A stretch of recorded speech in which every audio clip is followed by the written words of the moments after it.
J'aimerais tellement voir sa tête quand il découvrira que les pièces en or étaient fausses.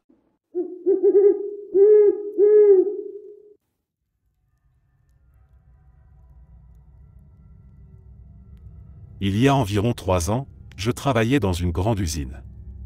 Ils embauchaient par l'intermédiaire de 5 services intérimaires différents, donc l'endroit ressemblait vraiment à une porte tournante. Les gens entraient et sortaient sans préavis, parfois c'était difficile de retrouver un visage familier. Alors, quand quelqu'un a commencé à voler mes déjeuners, tout le monde est devenu un suspect. Après avoir été victime du « bandit de la boîte à lunch » pendant une semaine entière, je parle de 6 journées de 12 heures sans déjeuner, il va sans dire que la frustration a donné naissance à plusieurs plans diaboliques. Mais j'ai estimé que la faucheuse de la Caroline, un piment extrêmement fort, serait la méthode la plus rapide et la plus efficace. Tout ce que je savais, c'est que les gens allaient réfléchir à 2 fois avant de voler les déjeuners. J'ai passé toute la nuit à préparer les meilleurs fajitas au steak pour le déjeuner du lendemain. J'ai finalement haché les piments pour en faire une pico de galop parfaite, et j'ai ajouté cette salsa diabolique à mes fajitas. J'ai soigneusement placé mes fajitas dans un bol Tupperware, les ai garnis de coriandre et de citron vert, puis je les ai couvertes d'un couvercle transparent pour afficher leur beauté. Le lendemain matin, environ 1 heure après avoir déposé mes fajitas dans le frigo, une femme a commencé à crier à l'aide. Je suis allé en courant à la salle de pause pour découvrir le voleur allongé par terre, haletant pour respirer. Les piments ont déclenché une crise d'asthme, et il a fallu l'emmener d'urgence à l'hôpital. Il n'a jamais rien dit, et moi non plus, jusqu'à aujourd'hui.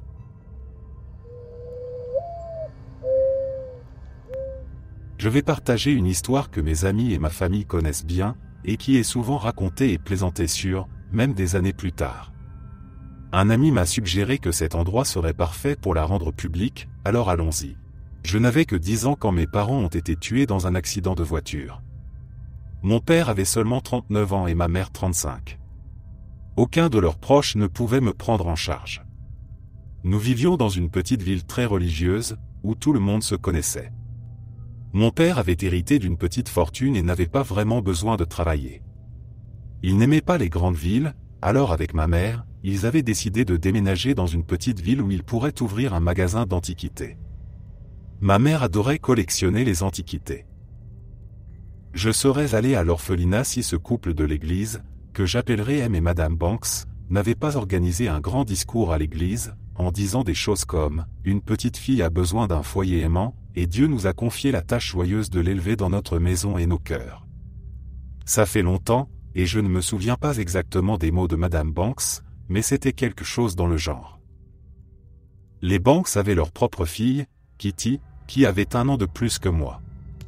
Cela aurait dû signifier que nous serions devenus de très bonnes amies, mais Kitty faisait sa propre vie et m'ignorait pratiquement. Elle avait un caractère bien supérieur aux autres. Les Banks recevaient une aide de l'État pour m'élever, mais ils touchaient aussi chaque mois des chèques de la succession de mon père, censés subvenir à mes besoins jusqu'à mes 18 ans. Une fois que j'aurais atteint cet âge, je prendrais le contrôle total de mon héritage. Les Banks n'étaient pas exactement cruels envers moi, mais en privé, il était évident qu'ils m'utilisaient simplement pour améliorer leur réputation en ville. Devant les autres, ils me couvraient de compliments de manière excessive et dérangeante. Ils obligeaient aussi Kitty à être gentille avec moi en public, ce qu'elle détestait. Les Banks faisaient aussi un grand show chaque fois que les travailleurs sociaux venaient vérifier comment je me portais. Ils m'entraînaient avant leur visite, me disant de louer à quel point ils étaient dévoués et merveilleux. Après le départ des travailleurs sociaux, ils revenaient directement à leur indifférence et dépensaient l'argent de mon père pour des futilités sur Internet ou des voyages. Je réalisais, même adolescente, que mes parents adoptifs n'utilisaient qu'une petite partie de l'argent de la succession et de l'État pour s'occuper de moi. Le reste, ils le dépensaient pour eux-mêmes. En grandissant, je pouvais voir qu'ils faisaient semblant d'avoir un grand sens des affaires, et c'est ainsi qu'ils pouvaient acheter une voiture Volvo neuve. Dans ma région, une voiture Volvo neuve est un événement, et partir en voyage à New York, acheter des vêtements chers pour Kitty. À 17 ans, j'ai remarqué que mes parents adoptifs économisaient l'argent de ma succession pour payer les frais de scolarité de Kitty. Tout au long de cette période, les banques n'ont jamais dit ouvertement que je leur devais quelque chose, mais ils insistaient lourdement sur le fait qu'une fois que je contrôlerais mon héritage, je devrais être généreuse et leur donner une compensation matérielle pour tout le travail qu'ils avaient fait pour m'élever. Je pense qu'ils avaient déjà bien profité des biens matériels, surtout que Madame Banks avait pratiquement volé toutes les antiquités de ma mère dans son magasin pour les garder pour elle-même, les donner à Kitty ou à d'autres membres de sa famille. Une chose que ma mère n'avait jamais gardée dans son magasin, c'était un service de vaisselle baroque extrêmement coûteux, absolument complet et valant des dizaines de milliers de dollars. Ce n'était pas une réplique, mais un véritable service, aussi authentique que ceux que Napoléon Bonaparte aurait pu utiliser pour son dîner. Ce service de vaisselle était bien sûr à moi, mais Madame Banks pensait que j'étais une idiote et ne savait rien de sa valeur. Elle parlait souvent de la manière dont ce service ira à Kitty le jour de son mariage. Madame Banks supposait que, puisque je m'habillais comme un garçon manqué et que je ne m'intéressais pas aux antiquités que Madame Banks volait ou donnait, je ne me souciais pas de ce service de vaisselle. Quand j'étais enfant, ma mère m'avait dit que les choses étaient des choses et qu'il ne fallait pas s'en préoccuper. Donc, avoir ce service de vaisselle pour moi-même n'était pas un problème.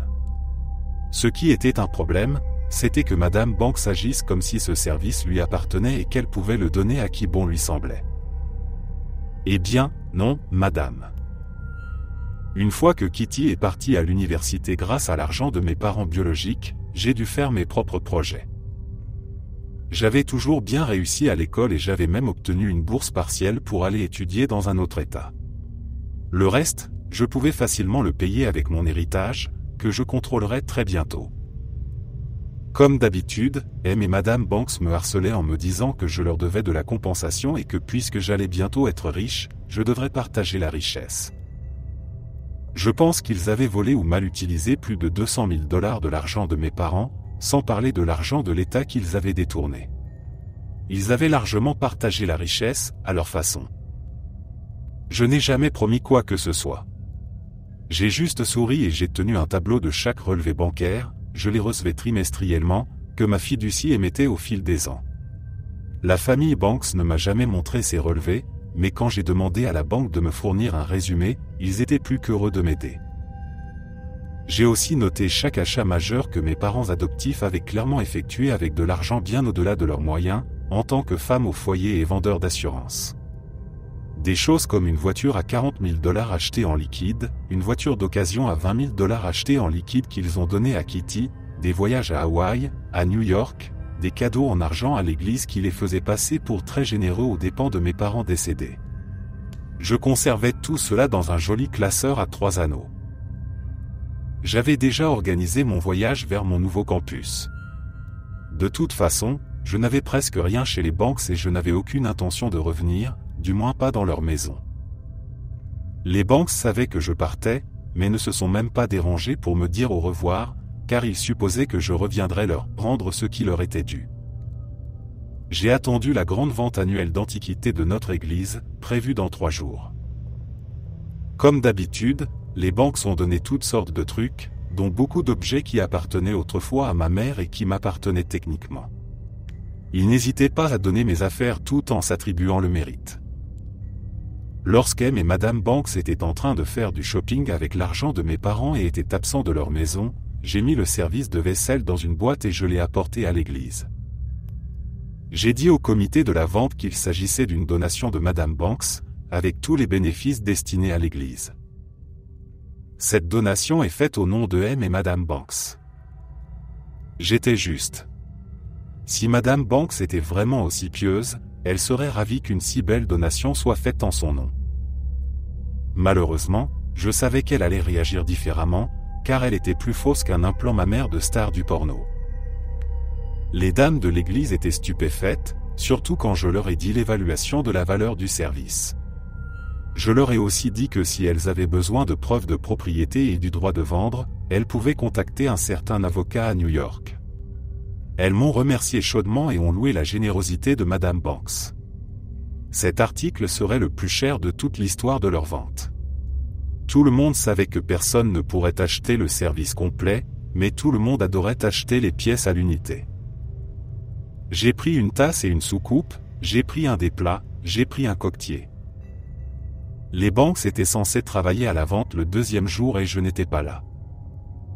Ce que j'ai entendu, c'est que ma mère adoptive a pété un câble quand elle a vu son service de vaisselle à vendre, et que ça a fait un carton, et que des dames de tout le comté avaient acheté des pièces, et que ça avait rapporté beaucoup d'argent pour l'église.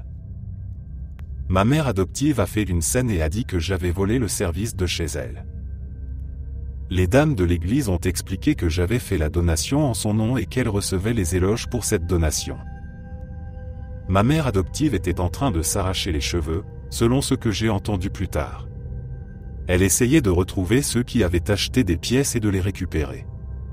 Bien sûr, elle n'a pas réussi.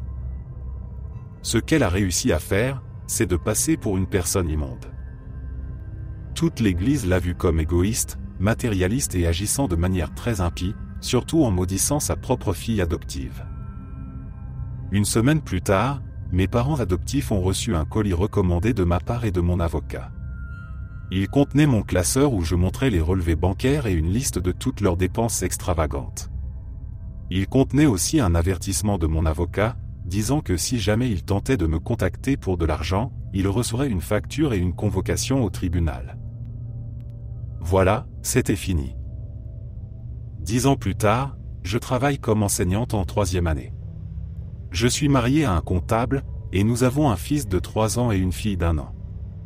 Kitty a fini par travailler pour payer ses études, et avec le temps, nous nous sommes reconnectés. Elle s'est excusée pour son comportement quand nous étions enfants. Nous sommes amis maintenant, et nous nous voyons plusieurs fois par an, souvent juste pour déjeuner. Elle est aussi enseignante en école primaire, mariée à un ingénieur. Elle a une fille de 4 ans. Nos enfants jouent ensemble lorsque nos familles se rencontrent. Nous avons toutes deux notre propre service de vaisselle de mariage. Elle a beaucoup suivi de thérapie à cause de ses parents toxiques, me dit-elle. Quant à ses parents, ils vivent toujours dans leur petite ville, parce qu'ils sont trop fauchés pour déménager. Leur réputation ?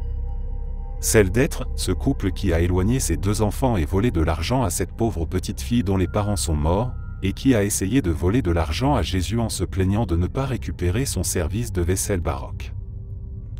J'espère que votre Volvo en valait la peine, les imbéciles.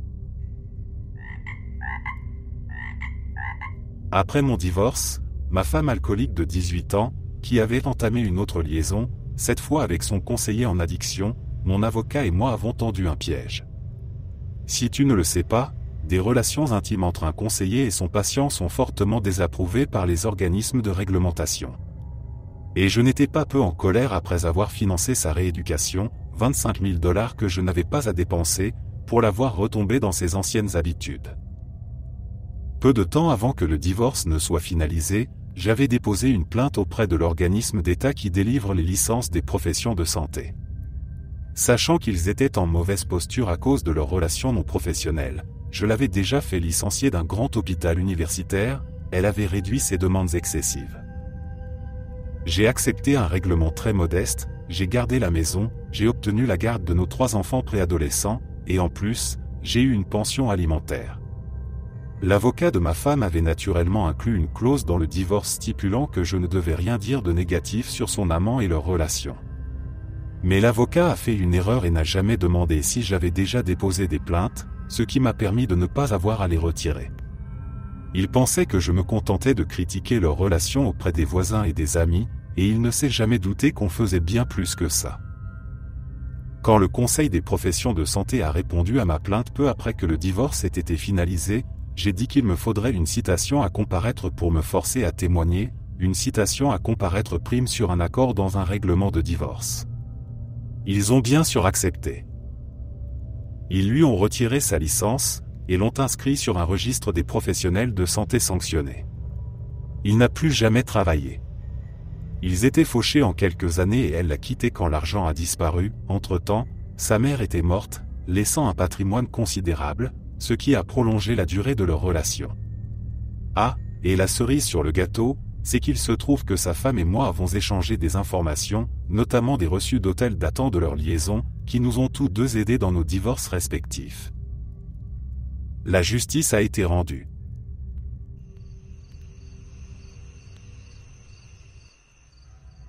Cette histoire est bien connue dans ma famille et elle est souvent évoquée et plaisantée sur dans mon cercle d'amis, même des années après. Un de mes amis m'a suggéré que cet endroit serait parfait pour la rendre publique, alors allons-y. Contexte, j'étais en terminale à l'époque et je n'étais pas le meilleur élève. J'étais un élève moyen, avec des notes autour de la moyenne, et je n'avais jamais eu de retenue ni d'incident dans mon dossier scolaire. C'est important, parce qu'à ce jour, je n'ai toujours aucune idée de pourquoi cette professeure m'a traité ainsi. La professeure, que nous appellerons Madame Franck, enseignait depuis plus de 10 ans et était largement reconnue pour être une véritable peste sans cœur, et les administrateurs la considéraient comme la chouchoute. Madame Franck enseignait les mathématiques, plus précisément l'algèbre, qui était ma bête noire. Naturellement, j'avais du mal à comprendre les leçons et je posais fréquemment des questions. Pour certaines personnes, ces questions étaient simples, mais pour moi, c'était de la science-fiction. Normalement, quand quelqu'un pose une question que l'on considère bête, on ne devrait pas en faire toute une histoire. Mais dans le cas de Madame Franck, elle se permettait de me rabaisser devant tout le monde avec des commentaires tels que « Et voilà, le retardé qui revient encore, oh, quelle surprise, tu ne comprends toujours pas, vraiment ? On doit vraiment ralentir pour toi aujourd'hui, n'est-ce pas, etc., etc. » J'avais essayé de me tourner vers l'administration, mais encore une fois, elle était considérée comme la chouchou. Ils envoyaient quelqu'un observer son cours, elle faisait semblant d'être respectueuse et normale pendant un jour, et repartait ensuite dans son rôle de saleté dès le lendemain. Ça a duré une bonne moitié d'année avant que je n'en puisse plus. J'ai donc acheté un enregistreur chez Radio Shack, et j'ai commencé à enregistrer en cachette chaque insulte qu'elle me lançait. Parfois, je provoquais un peu pour rattraper le temps perdu. Allez, alimenter le feu. Avance rapide vers la fin de l'année. Je suis dans la classe de Madame Franck, je pose une question et sa réponse, je la cite, parce que c'est gravé dans ma mémoire, fut « Ça fait plus de 10 ans que j'enseigne ici et c'était la question la plus stupide que j'ai jamais entendue de ma vie. » Elle a continué sa leçon sans même répondre. Je me suis calmement levé, et pris mes affaires et me suis dirigé vers l'infirmerie pour me retirer de l'école, nous pouvions nous retirer nous-mêmes à partir de 18 ans. Je suis rentré chez moi, j'ai compilé toutes les tables des insultes en une œuvre magistrale, et je suis revenu le lendemain pour les montrer aux administrateurs. Je me suis assis avec le principal, et nous avons écouté quelques insultes avant qu'il ne m'arrête. Il voulait plus de témoins présents ainsi que Madame Franck. Il m'a dit que nous nous rencontrerions le lendemain pour que je puisse lui montrer l'intégralité de l'enregistrement. Le lendemain matin, je suis arrivé à l'école plus nerveux que je ne l'ai jamais été de toute ma vie. On m'a appelé au bureau où j'ai rencontré des membres du conseil d'administration, un agent de police scolaire, le principal, le vice-principal et Madame Franck. Ce qui a suivi fut l'un des moments les plus satisfaisants de ma vie. J'ai vu les administrateurs passer de l'ennui d'une énième réunion inutile à la colère et à l'incrédulité, certains restant bouche bée pendant toute la durée de l'enregistrement. J'ai aussi vu Madame Franck passer de son attitude confiante et hautaine à la réalisation qu'elle avait commis une erreur irréparable. Elle était en train de se faire rôtir en public devant les personnes les plus influentes du district. L'enregistrement a pris fin, et sans hésitation, les administrateurs se sont regardés, étonnés. Le principal s'est tourné vers moi et m'a dit « Je pense que nous avons entendu tout ce que nous devions, merci. » Et j'ai été discrètement congédié de la pièce. La dernière fois que j'ai vu Madame Franck, c'était quand je quittais la salle. Je l'ai regardée et nous avons croisé le regard, ses yeux pleins de larmes, pendant que je lui offrais le plus grand et le plus diabolique sourire de toute ma vie. Je suis revenu en cours la semaine suivante, et Madame Franck n'était plus là. L'histoire s'est répandue comme une traînée de poudre à l'école, et j'étais vu comme un héros. J'avais réussi à la faire virer et rendu presque impossible le fait pour elle de revenir enseigner. J'avais coupé toutes ses connexions avec les autres enseignants et ruiné sa carrière. Aucun district scolaire de la région ne voulait de cette saloperie. Si tu lis ça, Madame Franck, je voudrais profiter de ce moment pour te dire d'aller te faire voir.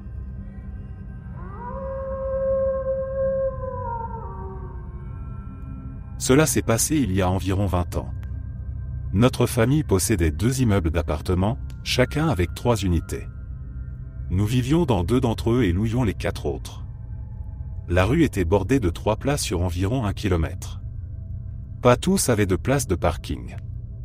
Dans les rues adjacentes, il y avait des maisons et très peu de stationnement. Nous avions plus de terrain que la plupart de ces unités, car c'était aussi notre maison. Nous avions donc de quoi garer une quinzaine de voitures. Tout allait bien pendant des décennies. Puis, un jour, des voitures ont commencé à apparaître dans notre parking, mais ce n'étaient pas celles de nos locataires. Un jour, j'ai bloqué une voiture. En sortant, j'ai vu ce connard traverser nos buissons et rouler à travers le jardin pour sortir. J'ai appelé la police, mais ils n'ont rien pu faire. J'ai donc contacté une entreprise de dépannage et fait installer des panneaux. Nous devions les appeler pour faire enlever une voiture. Cela semblait fonctionner. Plus de voitures étrangères. Jusqu'à la veille du Nouvel An, une année. Je rentre chez moi et chaque place est occupée. Il y avait même des voitures dans la rue, bloquant celles qui étaient déjà là. J'étais furieux. J'appelle l'entreprise de dépannage, mais ils ne pouvaient rien faire avant quelques heures, tellement ils étaient occupés. Nous étions en banlieue de Chicago, et il faisait moins de 0 dehors. J'ai eu une idée. J'ai sorti les arroseurs et les tuyaux du jardin. Je fais passer un tuyau à l'intérieur jusqu'au robinet de la buanderie et j'ouvre l'eau chaude. Ainsi, les tuyaux et les arroseurs ne gèleraient pas. Mais les voitures et le sol, eux, allaient geler. 3 arroseurs, déplacés toutes les demi-heures. Pendant presque 5 heures. Chaque voiture, chaque centimètre carré du parking, la rue autour des voitures, tout était pris dans la glace. J'ai veillé à pulvériser de la glace dans les serrures, entre les joints des fenêtres et le verre. Dans les grilles aussi. Une fois que tout était fait, j'ai rangé les arroseurs et les tuyaux, puis je suis allé me coucher. À 4 heures du matin, des coups furieux à la porte, les sonnettes qui sonnaient sans arrêt. Nous avons juste souri et appelé la police. On a attendu qu'ils arrivent et puis on est sorti. Les policiers retenaient difficilement leur rire. Ces gens-là avaient été invités à se garer ici par leur ami, qui possédait un appartement dans un autre immeuble à quelques rues de là. Le même idiot qui avait roulé sur nos buissons. J'ai montré les panneaux de dépannage et leur ai dit de déplacer leur voiture, où elle serait remorquée. Dans notre ville, la police peut verbaliser sur une propriété privée avec l'accord du propriétaire. Résultat, toutes les voitures ont été verbalisées. Elles ont également été remorquées, car personne ne pouvait accéder à leur véhicule. Si seulement on avait eu ça en vidéo.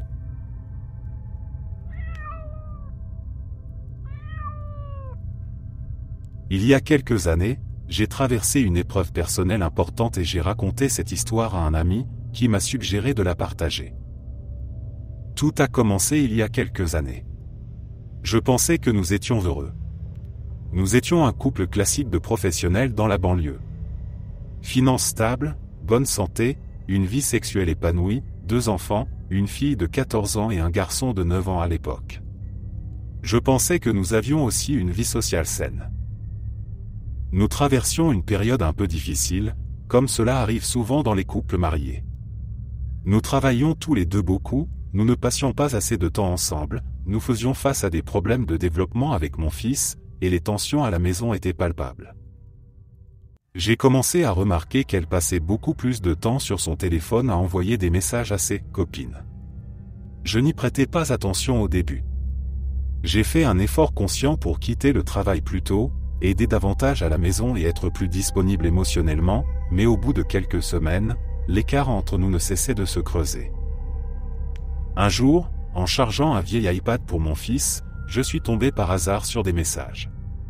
Son compte Facebook Messenger était encore connecté et il y avait de nombreux messages plutôt douteux avec un gars de sa ville natale que j'appellerai Jim Bob, ou JBC pour faire court. Les messages n'étaient pas entièrement inappropriés, mais je pouvais voir qu'il en manquait beaucoup, compte tenu des horaires et du contexte. J'ai pris mentalement note de garder un œil là-dessus et j'ai continué à essayer d'améliorer les choses.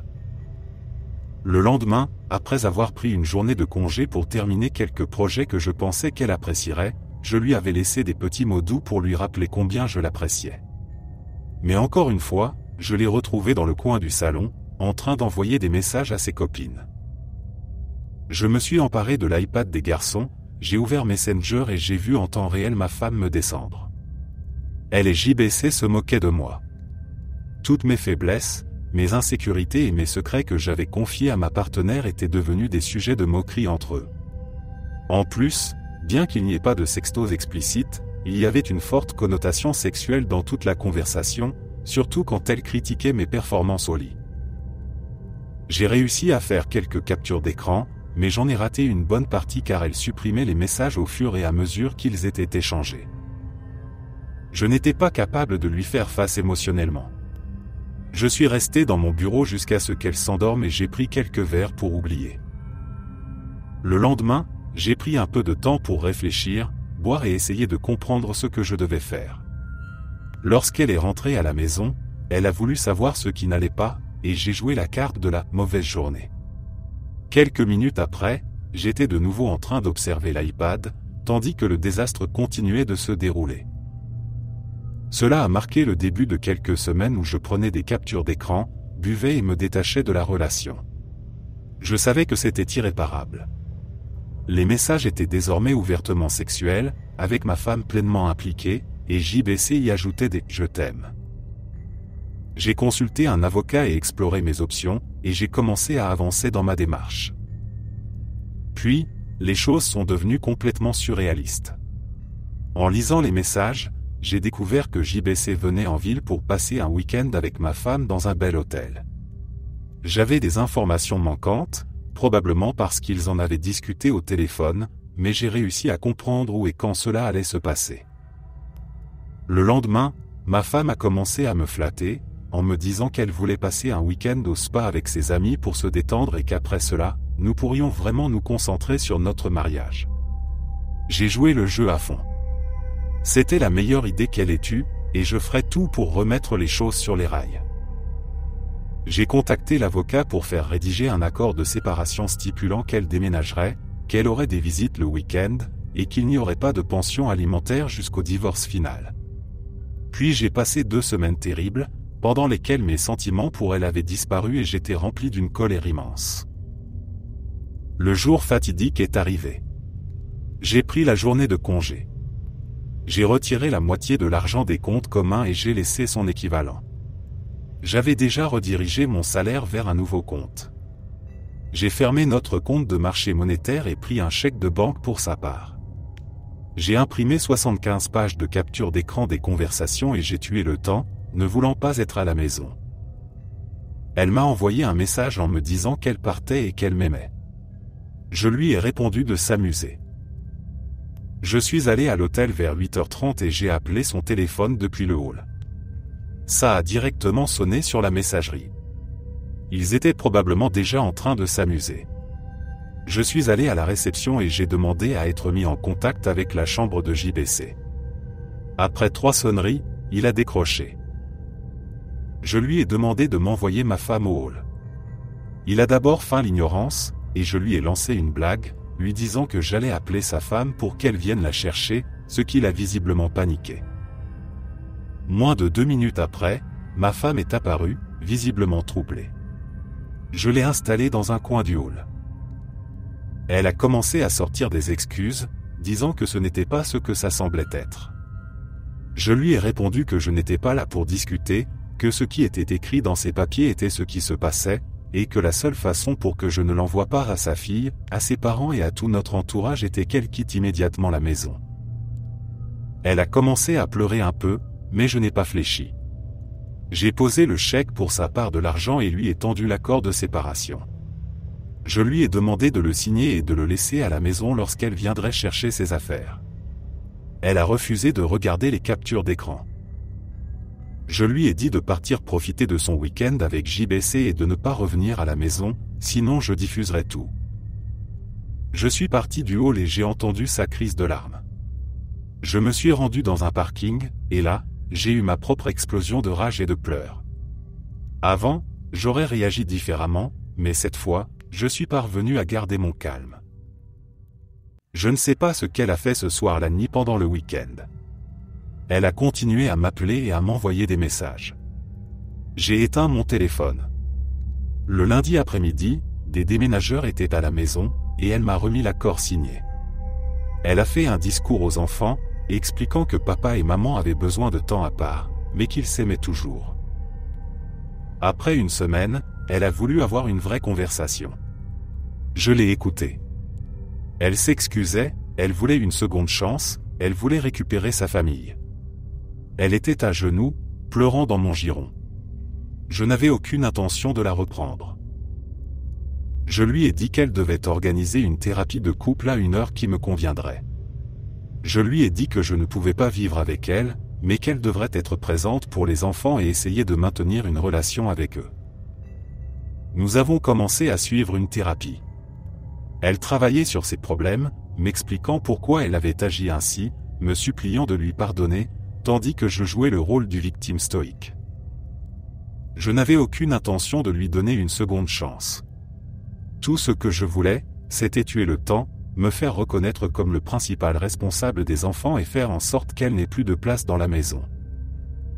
Après quelques mois, je suis allé voir un thérapeute et on m'a diagnostiqué une dépression et un PTSD. J'ai demandé à mon travail de passer à temps partiel pour gérer mes problèmes personnels, et cela ne posait aucun problème. Après 6 mois de thérapie, je lui ai dit que je ne pouvais pas lui pardonner pour l'instant, mais que je voulais un divorce amiable. Elle était dévastée, mais a accepté le divorce, à condition que je lui promette qu'on pourrait peut-être essayer de nouveau un jour. Une fois le divorce lancé, j'ai commencé à préparer les enfants à la séparation. J'ai laissé des articles sur l'infidélité sur l'ordinateur, espérant que ma fille les trouve. Et elle les a trouvés, elle est venue pleurer vers moi. Je lui ai expliqué que ce n'était pas sa faute, que sa mère avait fait une erreur, mais qu'elle l'aimait toujours. Quand le tribunal a demandé des déclarations des enfants quelques mois plus tard, ils ont voulu rester avec moi dans la maison où ils avaient grandi. Quand le divorce a été finalisé, j'ai gardé la maison, j'ai dû lui acheter sa part, mais ce n'était pas un problème. J'ai eu la garde principale des enfants. J'ai obtenu une pension alimentaire généreuse, étant donné l'écart de revenus dû à mon temps partiel. Depuis 2 ans maintenant, je vis dans la maison avec mes enfants, je travaille à temps partiel, elle me subvient financièrement et, pendant les week-ends où elle prend les enfants, je profite de Tinder et d'autres aventures. Aux yeux de mes enfants, je suis un modèle de père, toujours présent et ayant pris la bonne décision. Aux yeux de mon ex, je suis celui qui lui a échappé et qu'elle regrettera toujours. Et je peux la voir quand je veux, en la faisant espérer un possible retour. Mais cela n'arrivera jamais.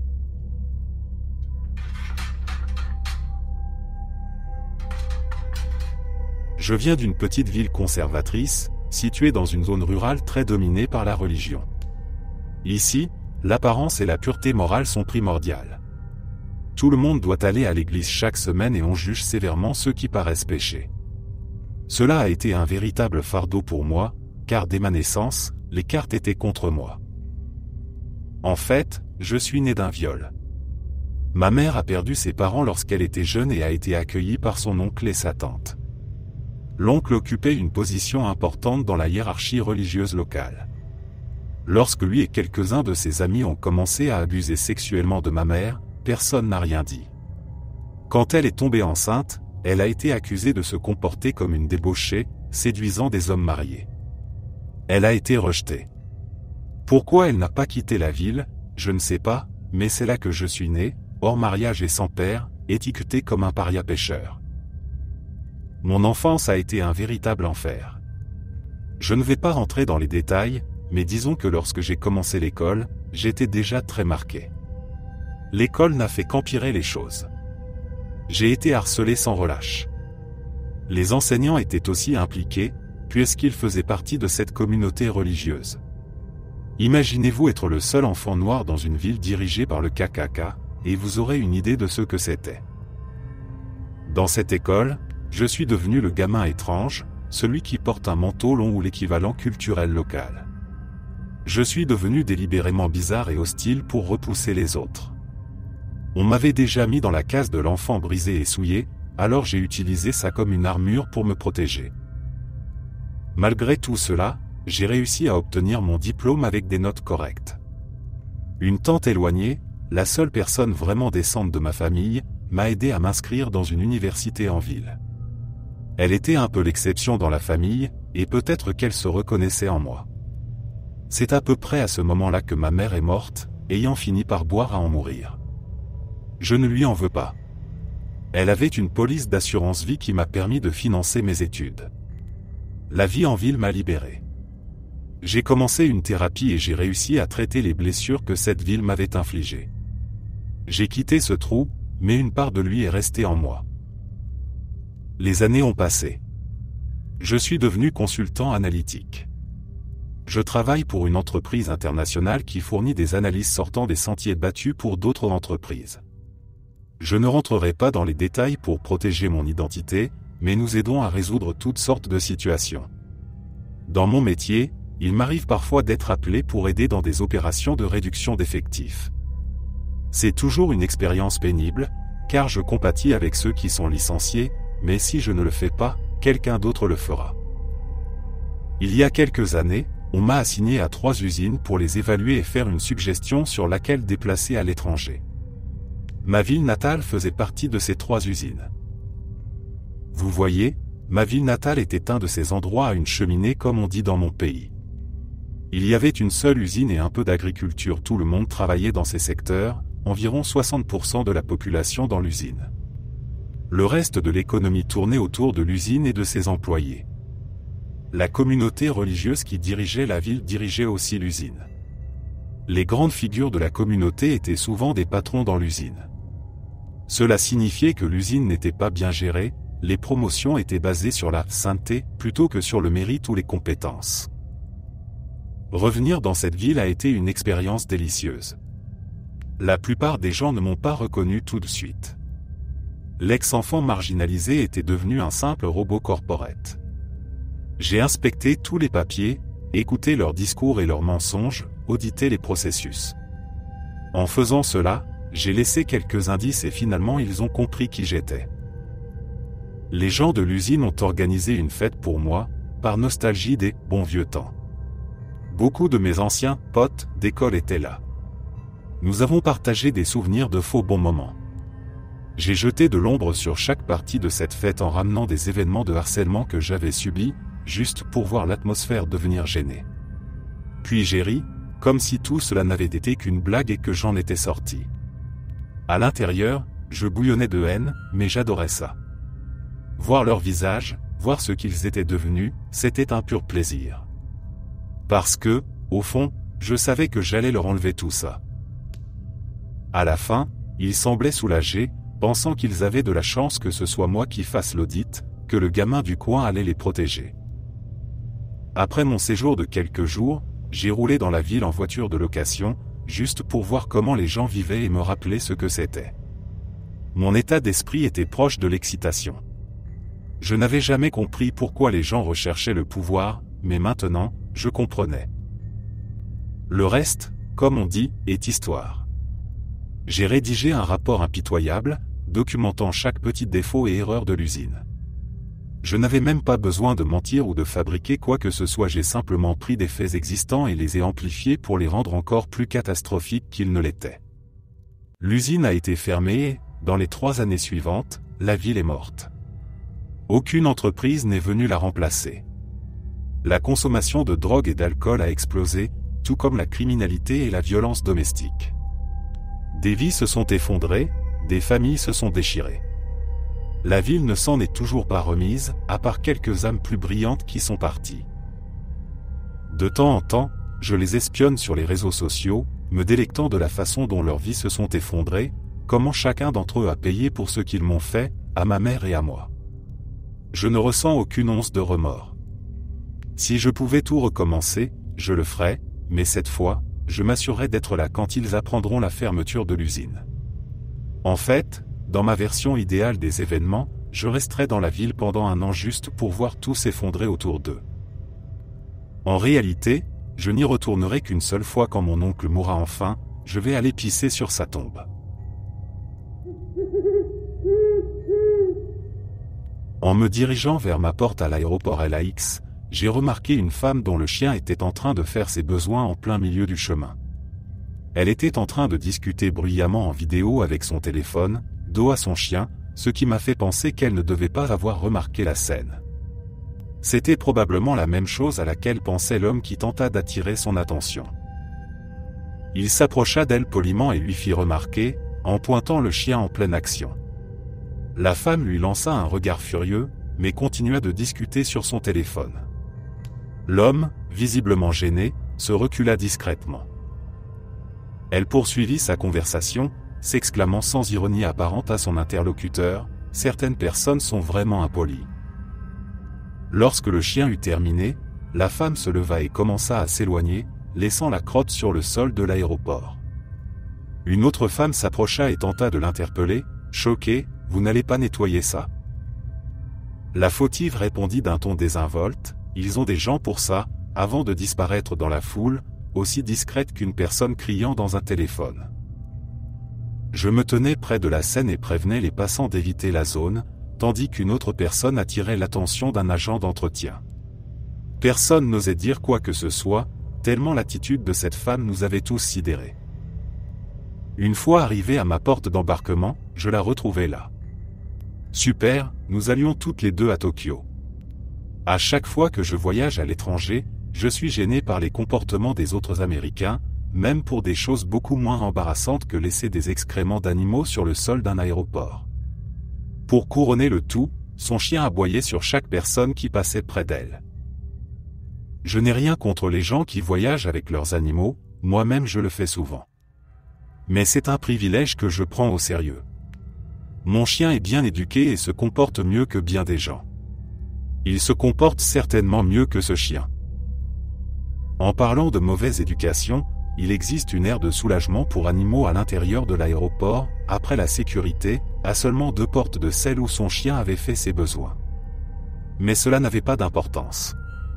Elle faisait partie de ces gens qui jettent des déchets à 3 mètres d'une poubelle vide. Tandis que son chien continuait d'aboyer sur le monde, la femme passa de sa vidéo en FaceTime sans écouteur à de la musique, toujours sans écouteur. Je n'aime pas utiliser le terme sociopathe, mais je ne savais pas comment décrire autrement cette personne aussi égoïste et terrible. Je parierais que sa voiture était garée dans le parking longue durée, occupant 3 places et avec de la peinture sur le pare-choc à cause d'un vélo d'enfant qu'elle avait percuté sans laisser de mots. Tout le monde faisait de son mieux pour l'ignorer, s'asseyant le plus loin possible d'elle. Mais moi, je n'étais pas tout le monde. Je m'assis juste à côté de cette femme détestable. Je lui demandai si elle allait à Londres pour affaires. Elle me répondit brusquement, agacée par mon interruption alors qu'elle écoutait de la musique. Quand je lui expliquai que son vol avait été déplacé à la porte 53C et que celle-ci était en fait pour Londres, je voulais lui offrir un petit moment de panique en retour pour son comportement impoli. Elle se leva d'un coup, saisit ses bagages et son chien, et partit en trombe sans même vérifier. Tellement absorbée par elle-même, elle ne remarqua pas que l'écran affichait toujours Tokyo et que presque tout le monde autour d'elle semblait japonais. Elle semblait avoir cru à mon mensonge sur le changement de porte. Et, en tant qu'idiote, elle ne me remercia même pas. Je pensais intérieurement, certaines personnes sont vraiment impolies. Le vol pour Tokyo partait en réalité de la porte 69A, de l'autre côté de l'aérogare. Je me sentais un peu coupable de penser qu'elle avait probablement mal parlé à un employé de l'aéroport qui avait dû lui expliquer qu'il n'y avait pas de porte 53C. Je ne sais pas si elle a réussi à embarquer sur ce vol avant notre départ, mais je ne l'ai pas vue monter à bord et je n'entendais plus son chien. Ce n'était pas mon intention de lui faire manquer son vol, mais ça serait une punition bien méritée pour son attitude envers les autres et pour avoir laissé un inconnu nettoyer la merde de son chien. Ce qui me fait douter un peu, c'est de savoir que Delta n'a qu'un vol vers Tokyo par jour. Oups. Peut-être qu'elle pourra se faire réattribuer un vol avec une autre compagnie. Je crois qu'ils ont des gens pour ça.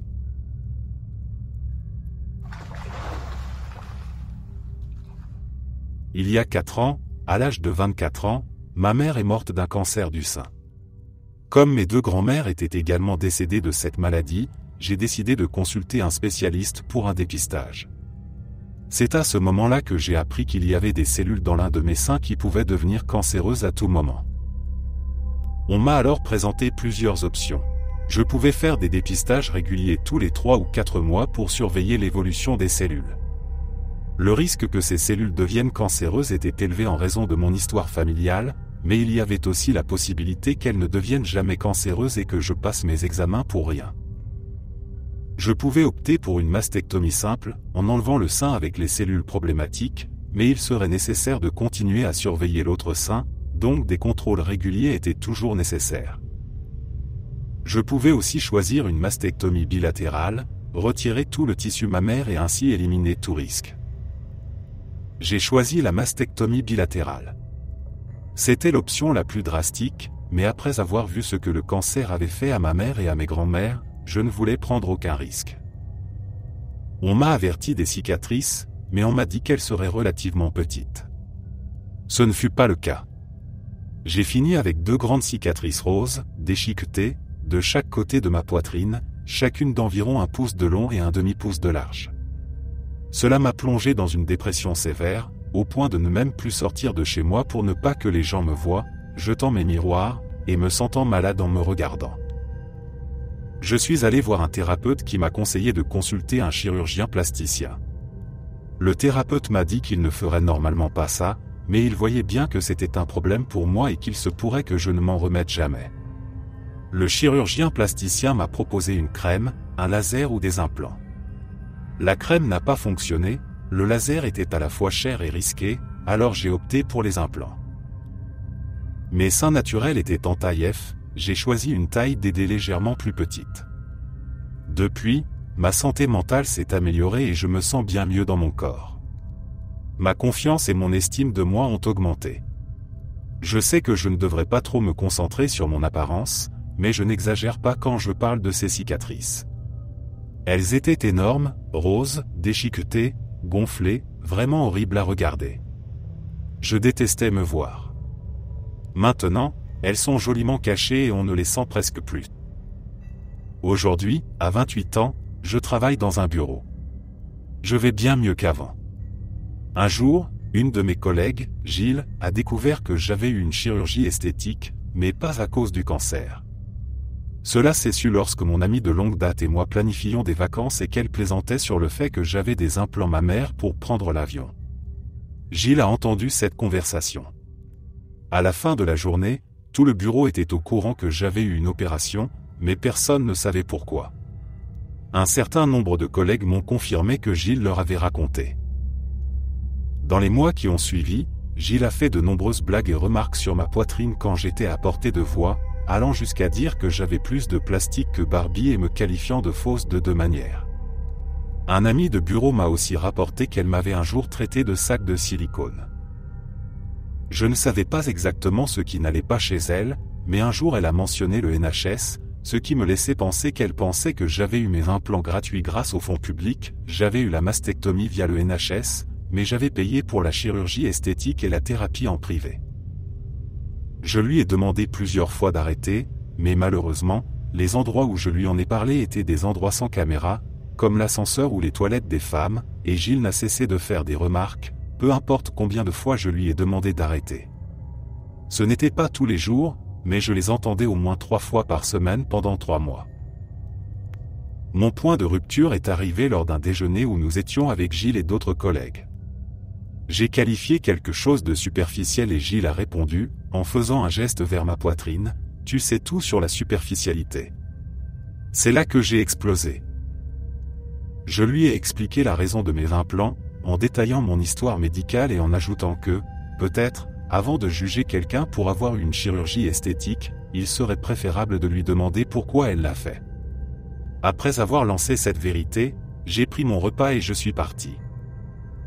Le reste de la journée, environ un tiers du bureau est venu me soutenir, tandis que d'autres me disaient que Gilles plaisantait et que j'étais une perchée. J'ai répondu que Gilles avait été bien plus désagréable bien avant moi. Le lendemain, j'ai reçu un email de la part des ressources humaines, me demandant de venir les voir.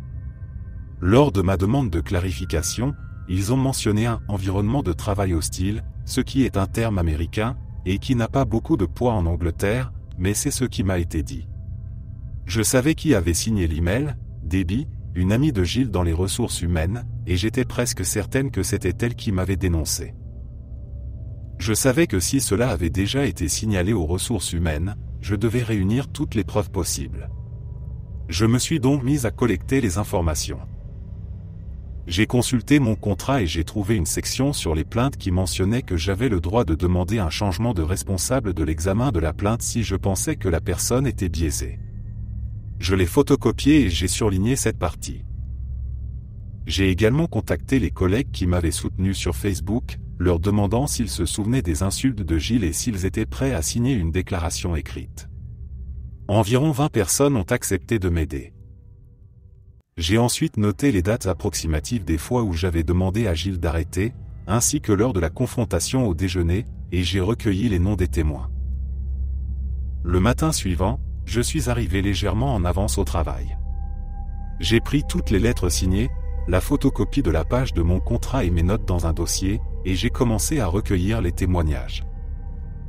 L'entretien avec les ressources humaines a duré plus d'une demi-heure et a été très long, mais voici un résumé des points clés. Finalement, après plusieurs interrogatoires, j'ai dû attendre le verdict. Peu après, Gilles a été convoqué à son tour. Elle est revenue après une trentaine de minutes, visiblement furieuse. Quelques heures plus tard, tout le bureau savait que Gilles avait été renvoyé. Et moi, j'ai retrouvé ma tranquillité d'esprit. Les ressources humaines m'ont envoyé un email pour m'informer que ma plainte était résolue.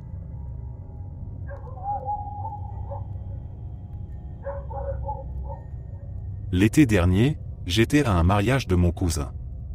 La mariée et sa famille étaient proches de la nôtre depuis avant ma naissance, et le couple se connaissait depuis leur enfance, donc c'était un événement particulièrement excitant pour les deux familles.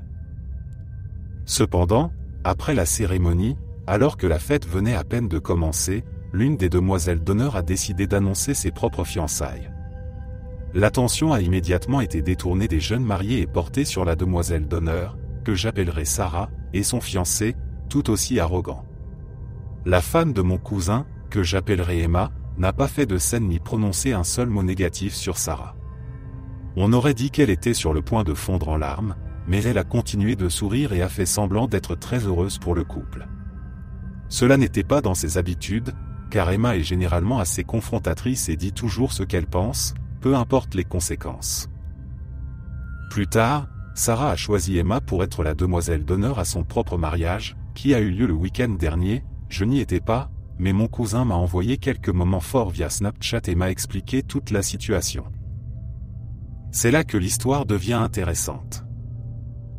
Les deux sœurs beaucoup plus jeunes d'Emma étaient les porteuses de fleurs lors du mariage de Sarah. À la toute dernière minute, Emma a échangé les pétales blancs dans leur panier contre des pétales bleus qu'elle avait secrètement apportés. Elle a dit à ses sœurs de ne rien dire et de ne pas laisser la mariée les voir avant qu'il ne soit temps de les jeter sur le sol. Sarah semblait très confuse en voyant les pétales bleus, qui n'avaient absolument rien à voir avec son thème, mais bien sûr, elle n'a rien dit sur le moment. La plupart des autres demoiselles d'honneur de Sarah étaient aussi des amies d'Emma, avaient assisté au mariage d'Emma et étaient dans le coup. Lors de la réception, les sœurs d'Emma et les autres demoiselles d'honneur sont restées muettes alors que Sarah commençait à exiger de savoir pourquoi il y avait des pétales bleus. Le planificateur de mariage a fini par recevoir une tonne de critiques pour ne pas avoir vérifié les paniers des porteuses de fleurs avant qu'elles ne défilent. Finalement, c'était le moment des discours. Ceux-ci se sont déroulés devant un immense écran affichant un diaporama de photos de Sarah et de son mari, que Emma avait préparé. Emma a pris la télécommande qui contrôlait l'écran de présentation et a d'abord montré des photos humoristiques préapprouvées de Sarah avec Emma et d'autres amis, afin de faire quelques blagues légères. Puis, à la toute fin, Emma a dit à Sarah qu'elle devait se demander pourquoi il y avait des pétales bleus au lieu des blancs prévus à l'origine. C'est là qu'Emma a affiché la dernière diapositive de sa présentation. Emma a annoncé devant tout le monde qu'elle était enceinte de 5 mois et qu'elle venait de découvrir que c'était un garçon, d'où les pétales bleus. Et la dernière diapositive. Son échographie. Des exclamations choquées et des halètements se sont fait entendre. Sarah a eu une crise, mais ceux qui étaient dans le coup ont applaudi si fort que je regrette sincèrement d'avoir regardé les enregistrements Snapchat avec des écouteurs. Apparemment, Sarah avait été très désagréable avec ses demoiselles d'honneur auparavant, en éloignant plusieurs et en forçant les autres à payer des sommes ridicules pour leurs robes. Emma et mon cousin ont finalement été expulsés de la fête, mais ils étaient tout sourire. La mère en colère de Sarah est allée les confronter dehors, et Emma a répliqué, doucement, doucement. Je suis enceinte. Je parie que Sarah ne parle plus à la plupart de ses anciennes demoiselles d'honneur.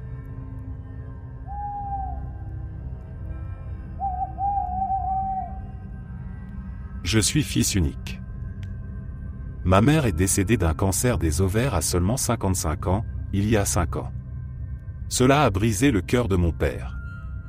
Ils étaient ensemble depuis l'université et avaient le même âge, mon père étant seulement un mois plus vieux qu'elle. J'ai 22 ans et je suis sur le point d'obtenir mon diplôme en chimie, lorsque les événements principaux commencent à se dérouler. J'ai obtenu une bourse d'études à l'université, ce qui est important pour la suite de l'histoire. Mon père a rencontré ma belle-mère actuelle, Grace, lorsqu'elle était infirmière de ma mère à l'hôpital où elle a passé ses derniers jours. Grace a su jouer toutes les bonnes cartes pour gagner la confiance de mon père. Elle a été empathique, attentionnée et réconfortante après le décès de ma mère. J'avais 17 ans, assez grand pour comprendre qu'elle essayait juste de s'incruster dans sa vie pour obtenir ses ressources, mais c'était à mon père de décider s'il voulait être en couple avec elle. J'étais dans ma dernière année de lycée et j'avais déjà obtenu une bourse pour étudier à l'étranger l'année suivante. Mon père a pleuré ma mère pendant 1 an, et pendant toute cette période, Grace le contactait tous les mois par téléphone, à mon avis pour évaluer la possibilité de se rapprocher de lui. Au bout d'1 an, Grace a abandonné toute réserve et a poursuivi mon père sans relâche. Elle avait 40 ans lorsqu'ils ont commencé à sortir ensemble. Je ne l'aimais pas, mais en même temps, mon père semblait un peu moins déprimé, alors j'ai essayé de ne pas être trop pessimiste à son sujet et de lui donner une chance. Au fond de moi, je ne lui faisais toujours pas confiance. Mais, étant scandinave, dans ma famille, le fils ne dit pas à son père ce qu'il doit faire ni ne donne son avis. Grace venait de la République tchèque, si cela vous intéresse. Mon père était un banquier très prospère et avait accumulé un portefeuille assez conséquent. Je vais vous épargner les détails, mais après 6 mois de relation, Grace et mon père se sont mariés. Mon père n'a jamais vraiment surmonté le décès de ma mère, et il est devenu de plus en plus faible bien qu'il n'ait que 57 ans. Comme sa santé se détériorait, il m'a appelé et m'a demandé directement, « Mon garçon, de quoi as-tu besoin pour t'installer dans la vie ?» Je lui ai répondu que je n'avais besoin de rien, que j'étais un homme et que je pouvais me débrouiller tout seul, mais que voulait-il dire par là, il allait être là pour encore des décennies. Je lui ai aussi rappelé qu'il avait des sœurs en vie avec des enfants, mes tantes et cousins. Je lui ai également rappelé que j'avais une bourse complète pour l'université, donc il n'y avait aucune raison qu'il se fasse du souci pour de l'argent. Il est décédé seulement 1 an plus tard, à 59 ans. Bien sûr, j'ai vu des tas de films d'Hollywood et me suis dit qu'il y avait une théorie du complot selon laquelle ma belle-mère l'aurait empoisonné et l'aurait poussé à lui léguer toute sa fortune. Mais je ne pense honnêtement pas que ce soit ce qui s'est passé. D'autres membres de la famille n'aimaient pas Grace non plus, mais ils savaient que mon père était totalement amoureux de ma mère et que sa mort l'avait dévasté. Bref, mon père m'a légué sa maison de 5 chambres, bien que je ne l'attendais pas et ne l'avais pas demandé. Il a donné une petite somme à chacune de ses sœurs et à leurs enfants. Il a laissé environ 80% de sa fortune à Grace, ce qui représentait plusieurs centaines de milliers de dollars. Mon père m'a ignoré dans son excès de générosité, mais il m'a tout de même donné plusieurs dizaines de milliers de dollars, ce qui m'a bien été utile. Grace a essayé de se montrer amicale, mais je pouvais voir qu'elle était furieuse de ne pas avoir obtenu la maison de mon père. C'était ma propriété, et j'avais les papiers légaux pour le prouver. Elle était particulièrement en colère parce que nous vivons dans un quartier très prisé, et les maisons sont difficiles à trouver et se vendent facilement à des prix exorbitants. Pendant les premiers mois suivant la mort de mon père, j'ai eu la nausée en réalisant que Grace essayait de voir si je serais intéressé par une petite relation avec elle. Burke. Elle est néanmoins restée dans la maison, car au cours des 3 dernières années, elle s'était habituée à y vivre et à se comporter comme si elle en était la propriétaire.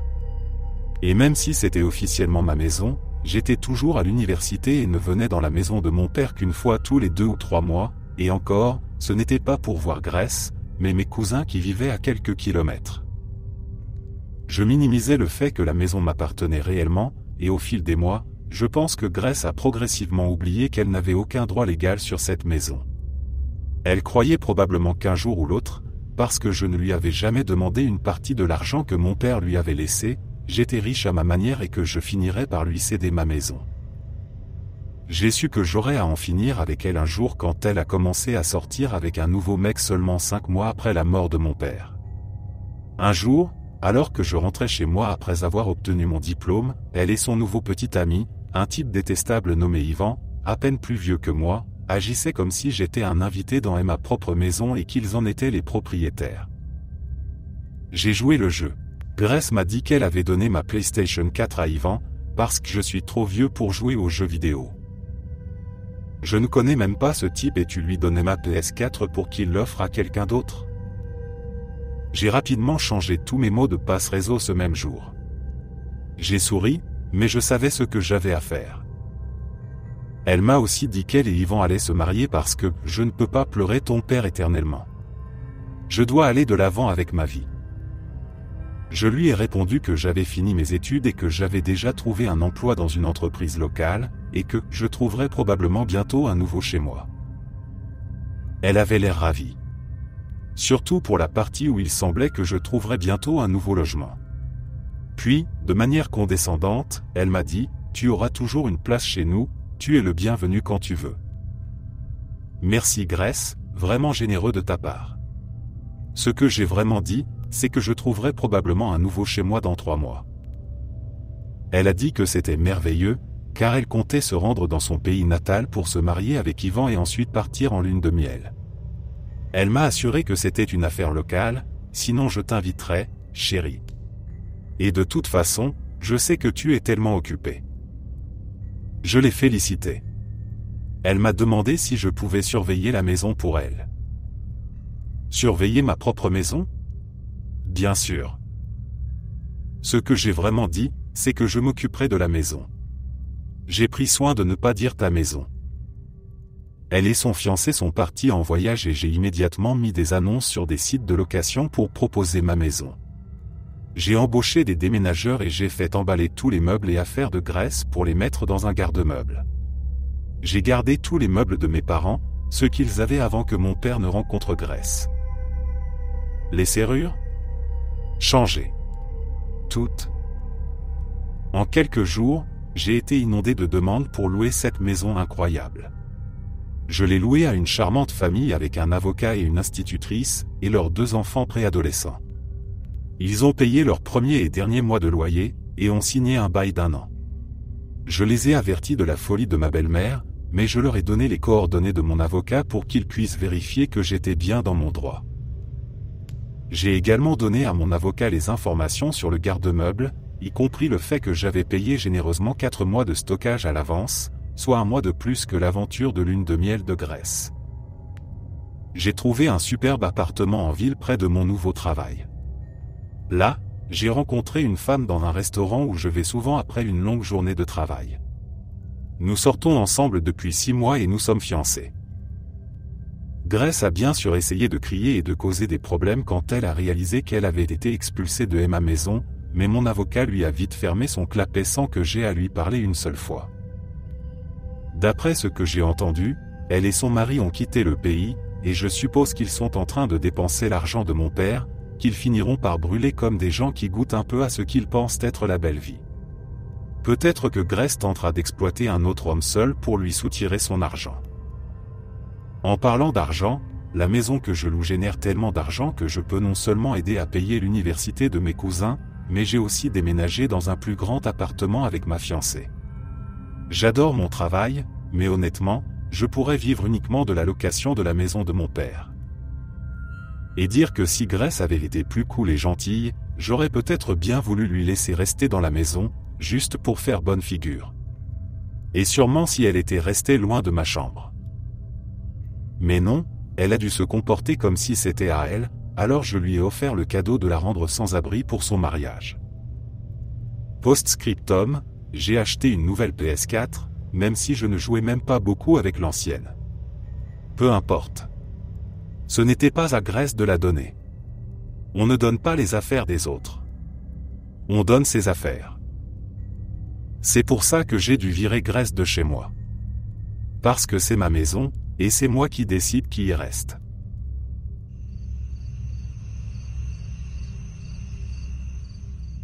Nous avons été en couple pendant 4 ans et, selon moi, nous avions une belle relation. Nous étions tous deux des professionnels bien établis, chacun possédant une maison dans le même quartier, et tous les deux avec des filles à la maison. La sienne avait 11 ans, et la mienne en avait 16 lorsque nous nous sommes rencontrés. Nous avions même prévu de nous marier, de construire une maison et d'élever nos 2 filles ensemble. Nous avons commencé à planifier la construction de la maison car elle avait récemment été diagnostiquée d'une maladie neurologique qui, à terme, la mettrait en fauteuil roulant, et il lui fallait donc une maison adaptée. Pendant cette phase de planification, j'ai commencé à réaliser des travaux de paysagisme et de construction chez elle pour augmenter la valeur de revente de la maison. Au total, j'ai investi environ $30 000 dans la maison, passant toutes les dépenses par mon entreprise de construction pour des raisons fiscales, de permis et de revente. Nous avions un contrat stipulant que le paiement serait effectué lors de la vente de la maison. J'ai produit des factures pour chaque projet, mais je n'ai jamais insisté pour être payé, respectant l'accord initial. 6 mois plus tard, nous étions en train de chercher un terrain à développer et finalisions les plans de la maison, quand j'ai commencé à me sentir mal. Je ne pouvais pas manger, je vomissais constamment et j'évacuais du sang. J'ai aussi remarqué que mon abdomen semblait gonfler, ce qui était étrange car nous mangions tous les deux très sainement et allions à la salle de sport tous les jours. J'ai donc consulté un médecin et commencé à passer des tests. Pendant cette période, elle commençait à avoir de petits problèmes cognitifs, et le stress de son poste actuel aggravait sa condition, si bien qu'elle avait pris une baisse de salaire de $20 000 par an pour un poste moins important dans son entreprise. Après environ 1 mois de tests et une biopsie, il a été révélé que j'avais une tumeur de la taille d'une balle de golf dans l'estomac, et que je devais commencer un traitement de chimiothérapie. J'ai donc commencé les traitements de chimiothérapie et de radiothérapie, ce qui, comme prévu, m'a rendu extrêmement malade. Elle passait du temps à m'aider chez moi le week-end et restait de plus en plus souvent chez moi, à tel point que nous nous retrouvions tous les deux plus souvent chez moi que chez elle. À ce moment-là, j'ai suggéré que l'on mette l'une de nos maisons en vente et que l'on emménage ensemble en attendant que la nouvelle maison soit construite. J'ai une excellente assurance complémentaire ainsi qu'un plan pour les maladies de longue durée, donc avec cela et la vente de l'une de nos maisons, nous pourrions traverser cette épreuve assez confortablement et alléger le stress financier pour elle. Peu après cette discussion, elle est devenue extrêmement distante. Sa fille ne venait plus traîner avec la mienne, elle avait des excuses pour ne pas se voir. Elle a arrêté de me conduire à mes traitements et a cessé de passer la nuit chez moi. Puis, elle a lâché une bombe. Une phrase qui restera gravée dans mon esprit à jamais. Je t'aime, mais je ne me vois pas m'occuper de quelqu'un d'aussi malade à long terme, et je pense qu'il vaut mieux qu'on arrête de se voir. Par message. Cela m'a anéanti. Je ne vais pas mentir. C'était la première femme à qui je m'étais ouvert et avec qui j'avais planifié un avenir depuis la mort de ma femme, lorsque mes enfants avaient 1 et 3 ans. Cependant, j'ai essayé de réagir de manière mature.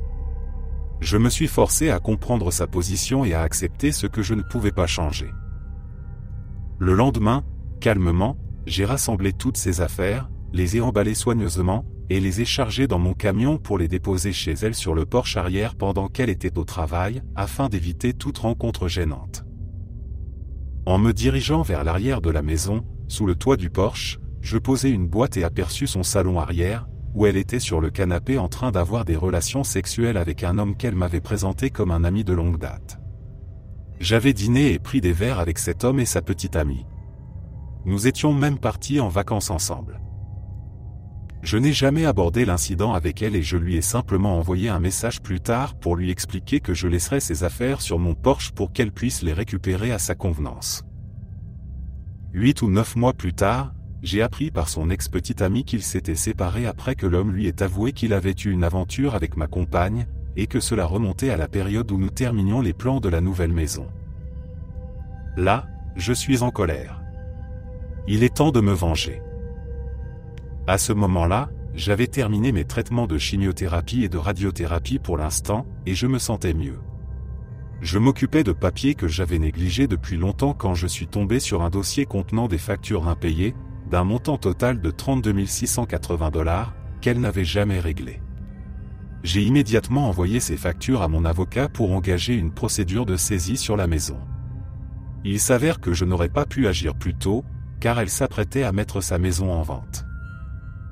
En ajoutant les intérêts accumulés sur 19 mois de retard, les factures étaient conséquentes. Cela, ajouté à l'accord de régler les paiements lors de la vente de la maison et aux frais d'avocat, lui laissait environ $10 000 après la vente de la maison et le règlement de son prêt hypothécaire. Elle a dû annuler l'achat d'une nouvelle maison et s'installer chez sa fille aînée, son gendre et ses 2 petits-enfants. Elle a aussi dû quitter son travail et commencer à percevoir des prestations d'invalidité. Il y a un peu plus d'1 an, je l'ai croisée. Elle avait l'air d'avoir vieilli de 20 ans et était en fauteuil roulant, comme nous en avions parlé. Nous avons échangé quelques mots de manière cordiale mais brève, et je me suis excusé pour poursuivre ma journée. Quelques jours plus tard, sa fille cadette m'a appelé pour me parler de notre rencontre, et m'a demandé si nous pouvions passer du temps ensemble. J'ai donné une réponse vague, les remercié pour son appel et j'ai continué ma journée. Une semaine plus tard, mon ex-mémoire m'a appelé, s'excusant de m'avoir quitté de cette manière. Encore une fois, j'ai répondu de manière polie mais brève, les remercier pour son appel et raccroché. Elle a commencé à envoyer des textos, et cela a duré plusieurs semaines, jusqu'au jour où elle m'a demandé si je pouvais envisager de raviver ce que nous avions. Je lui ai répondu simplement. Je ne me vois pas m'occuper de quelqu'un d'aussi malade à long terme. Tu te souviens de la boîte sur ton Porsche? Tu pensais que c'était ton ami de longue date qui me l'avait apporté? Bonne chance à toi. Au revoir. Donc, ma fille, qui avait environ 8 ans à l'époque, était vraiment passionnée par Minecraft, comme la plupart des enfants aujourd'hui. Elle voulait aussi désespérément rejoindre la culture YouTube, alors j'avais installé un logiciel de capture d'écran qui lui permettait de filmer les jeux auxquels elle jouait pour pouvoir ensuite les télécharger sur YouTube. Un jour, je suis tranquille chez moi quand j'entends des reniflements venant de l'ordinateur. Je lui ai demandé ce qui n'allait pas, mais elle ne voulait pas me le dire, donc j'ai décidé de ne pas insister, tout en gardant un œil sur elle. Quelques minutes plus tard, j'ai découvert ce qui se passait. Quelqu'un harcelait non seulement elle, mais aussi tous les autres enfants qui jouaient sur le serveur où elle était.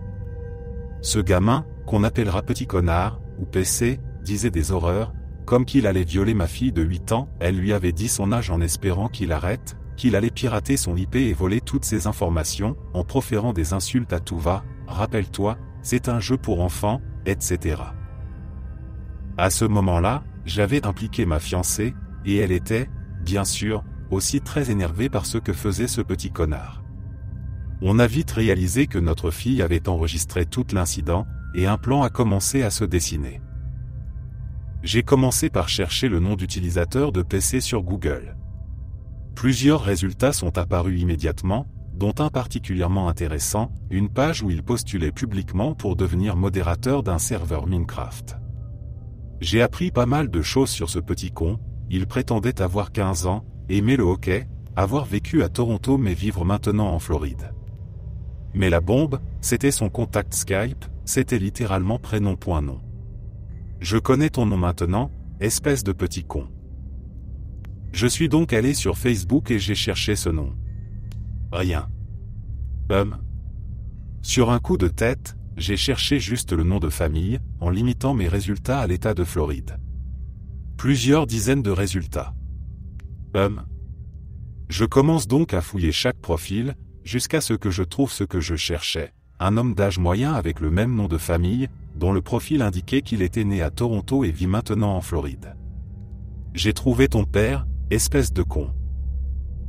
Je lui ai donc envoyé un message sur Facebook, lui demandant s'il avait un fils nommé prénom qui utilisait ce nom d'utilisateur sur Minecraft. Le père a confirmé que c'était bien lui. Ma femme a alors commencé à raconter au père tout ce que PC avait dit à notre fille, et nous lui avons envoyé la vidéo enregistrée comme preuve. Silence radio pendant quelques jours.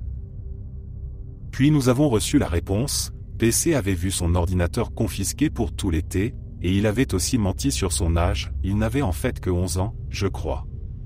Ses parents étaient furieux contre lui, et il a sûrement détesté les mois qui ont suivi. Personne ne touche à ma fille.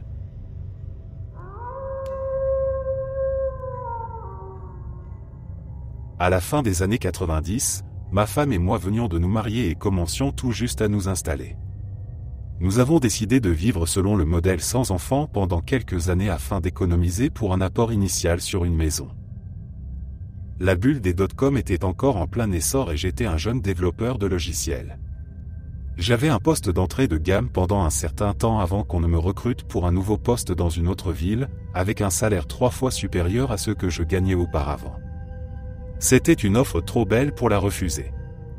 J'ai fait les calculs et c'était évident, en vivant frugalement et en économisant la totalité de mon salaire, tout en vivant uniquement avec le salaire de ma femme, nous aurions largement assez en un an pour verser un acompte de 20% sur une maison. Nous avons loué un appartement dans la nouvelle ville, annoncé à $950 par mois. Le propriétaire était un agent immobilier qui possédait un condo de 2 chambres en tant que bien d'investissement. Appelons-le Hank. Hank était un homme mince, grisonnant et direct. Il était plutôt agréable, mais distant, sec, et n'avait aucun sens de l'humour. Il s'est empressé de nous expliquer que, dans aucune circonstance, il n'était responsable de l'entretien du broyeur à déchets et qu'il ne ferait pas de réparation si celui-ci tombait en panne. Bon, d'accord. Il semblait un peu amusé par nous, un couple jeune et naïf, mais je pouvais voir qu'il souhaitait nous louer l'appartement, car nous étions clairement un choix sûr en tant que locataire. Nous avons rempli le contrat de location et effectué la vérification de crédit, et c'est à ce moment que mes ennuis ont commencé. Hank a regardé attentivement la demande de crédit où je mentionnais mon titre de poste, développeur de logiciels, et mon salaire, $75 000. À 23 ans, dans ma 2e année après l'université, à la fin des années 90, c'était une petite fortune. Ajoutez à cela le salaire de ma femme et nous étions à un revenu à 6 chiffres, louant un appartement bien en dessous de nos moyens. Comme je l'ai dit, Dink est la bonne option quand on commence. Hank n'a cessé de répéter, plusieurs fois, qu'il ne pouvait pas croire combien d'argent je gagnais. Cela devenait presque gênant. Je lui ai expliqué que nous économisions pour acheter une maison et que nous ne comptions rester dans l'appartement qu'une année.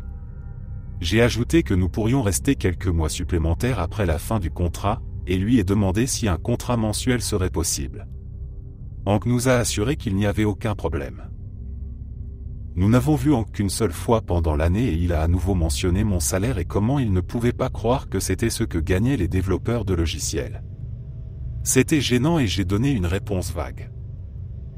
Un an plus tard, nous avions trouvé une maison à acheter, signé tous les papiers, et commencions à planifier notre déménagement.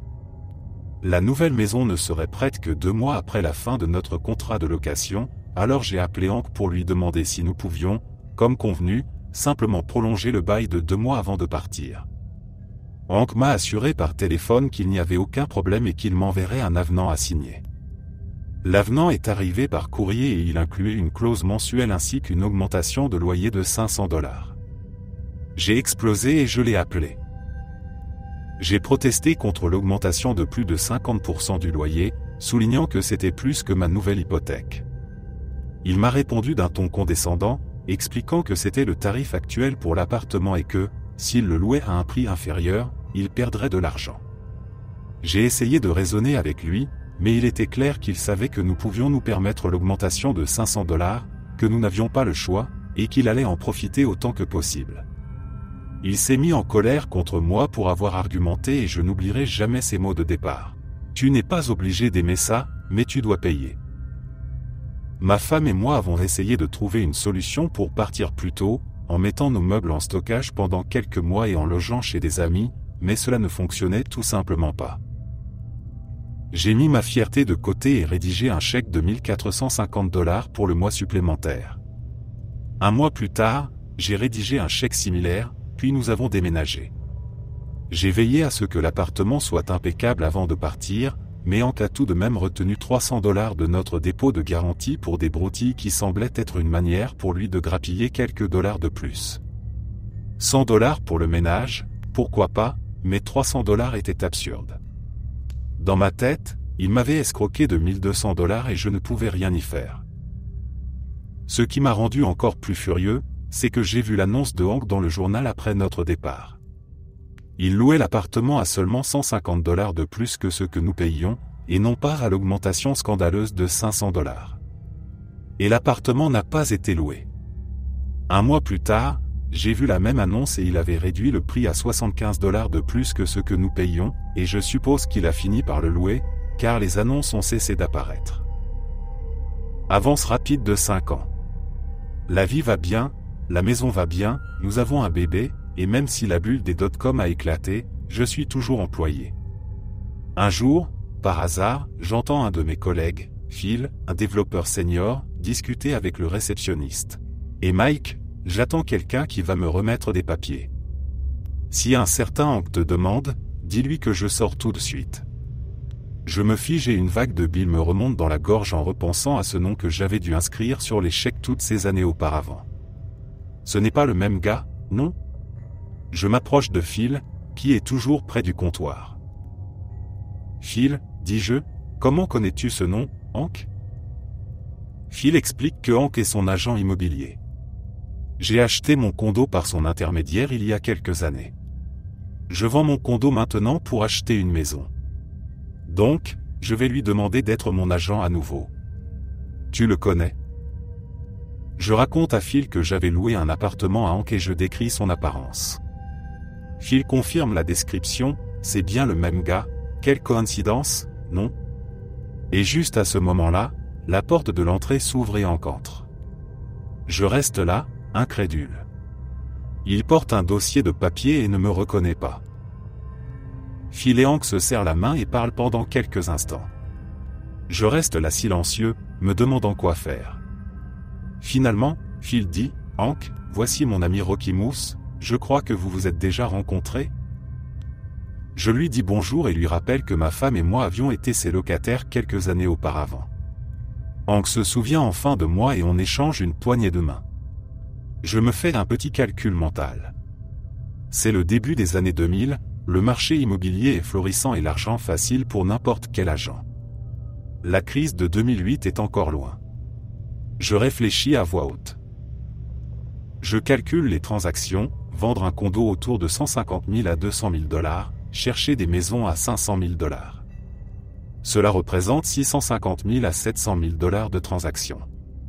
Un agent qui touche 3% sur la vente et l'achat, ça lui ferait environ 20 000 $ de commission. C'est une jolie commission pour un agent, non ? Je vois les yeux de Hank briller, il me reconnaît enfin. L'ambiance devient tendue, Phil est surpris par mon ton. Je savoure ce moment de silence gêné. Hank essaie de dévier la conversation, dit à Phil qu'il doit envoyer les papiers rapidement et se prépare à partir. Je le salue et lui dis que c'était vraiment agréable de le revoir. Il sort du bâtiment et, alors que la porte se ferme, je dis un peu trop fort pour qu'il m'entende. « Phil, ne signe rien tout de suite, j'ai une histoire à te raconter. » Phil me regardait, visiblement énervé et perdu, me demande ce qui s'est passé. Je lui raconte toute l'histoire, le loyer, l'augmentation de 500 $, le dépôt de garantie, tu n'es pas obligé de l'aimer, tu dois juste le payer, tout. Phil, tu ne peux pas utiliser ce gars pour vendre ton condo et acheter une maison. Je le déteste. Il est maléfique. Je vais t'aider à trouver un autre agent immobilier, n'importe qui sauf Hank. Ce qui est génial avec Phil, c'est qu'il est vraiment une bonne personne. Il me dit qu'il est un peu surpris par mon histoire, mais qu'il a toujours vu Hank comme quelqu'un de direct, mais je le vois totalement capable de faire ça, admet-il. Il est vraiment détestable. Puis, les yeux de Phil s'illuminent. Que veux-tu que je lui dise quand je le licencie ? J'ai des sentiments particuliers pour Phil maintenant. Nous avons élaboré un plan et je m'assurais qu'il inclut quelques phrases clés dans son discours. Nous avons tout préparé ensemble à l'avance. Ma seule déception, c'est de ne pas avoir vu la réaction de Hank le lendemain, lorsque Phil a passé ce coup de téléphone. Phil explique à Hank qu'il a décidé de chercher d'autres agents et qu'il ne signera pas avec lui. Lorsqu'Hank insiste pour expliquer qu'il ne peut pas baisser ses prix, Phil lui répond que cela n'a rien à voir avec moi et qu'il doit juste accepter sa décision. Quand il raccroche, j'ai eu l'impression que toute la frustration accumulée était enfin réglée. Hank, après tant d'années, s'était fait arnaquer de 20 000 $. Et c'était la plus grande revanche que je pouvais imaginer. Par une simple rencontre des années plus tard, Hank s'était fait voler 20 000 $ de commission facile. Et la meilleure partie, c'est qu'Hank savait que cela avait tout à voir avec moi.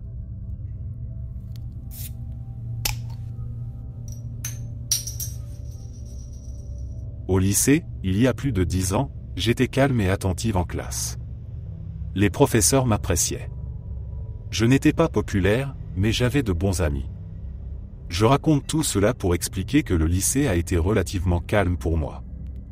Je faisais du sport, je faisais partie du journal scolaire, et j'avais des bonnes notes. Cependant, tout cela a changé au deuxième semestre de ma 3e année. J'ai toujours été une grande lectrice. Mon professeur d'anglais de première année m'a conseillé de passer en classe d'anglais avancé, ce que j'ai fait en première, en seconde et durant la première moitié de la 3e année. Puis, j'ai été mise dans la classe de littérature classique au deuxième semestre de ma 3e année. J'ai toujours adoré les histoires grecques et romaines, et j'avais déjà lu la plupart des classiques du programme de lycée par moi-même. Je n'avais pas de problème à les lire à nouveau, jusqu'à ce que je rencontre Madame Umbridge. Elle affichait un faux sourire, mais c'était une véritable méchante. Elle a aussi décidé de me détester. Je ne sais toujours pas pourquoi ni quelle faute j'avais commise, mais elle me détestait. Je suppose que c'était à cause de mon habitude de m'endormir parfois en cours. À l'époque, j'avais des problèmes de thyroïde non diagnostiqués, et je me levais à 5 heures du matin pour l'entraînement de natation. Je dis parfois, car cela arrivait peut-être 2 fois par mois en tout entre les 8 cours. Je ne me souviens pas de m'être endormi dans sa classe, mais cela aurait pu arriver. Bref, dans sa classe, 50% des notes étaient basées sur des essais, rapports écrits. Le reste était des quiz aléatoires et quelques tests. Je faisais partie du journal scolaire, et j'étais une écrivaine correcte. Je n'étais pas inquiète de maintenir un B ou plus. Nous avons écrit notre premier essai, et j'ai eu un D. J'étais choqué. Le seul cours où je galérais était la chimie, et même là, ma note la plus basse était un C. Après le cours, j'ai demandé à Madame Umbridge ce que j'avais fait de mal, car ses commentaires étaient minimes. Elle m'a dit que mon analyse du sujet était « sans inspiration ». D'accord. Peux-tu me montrer un exemple d'analyse inspirée ? Reviens pendant l'étude dirigée.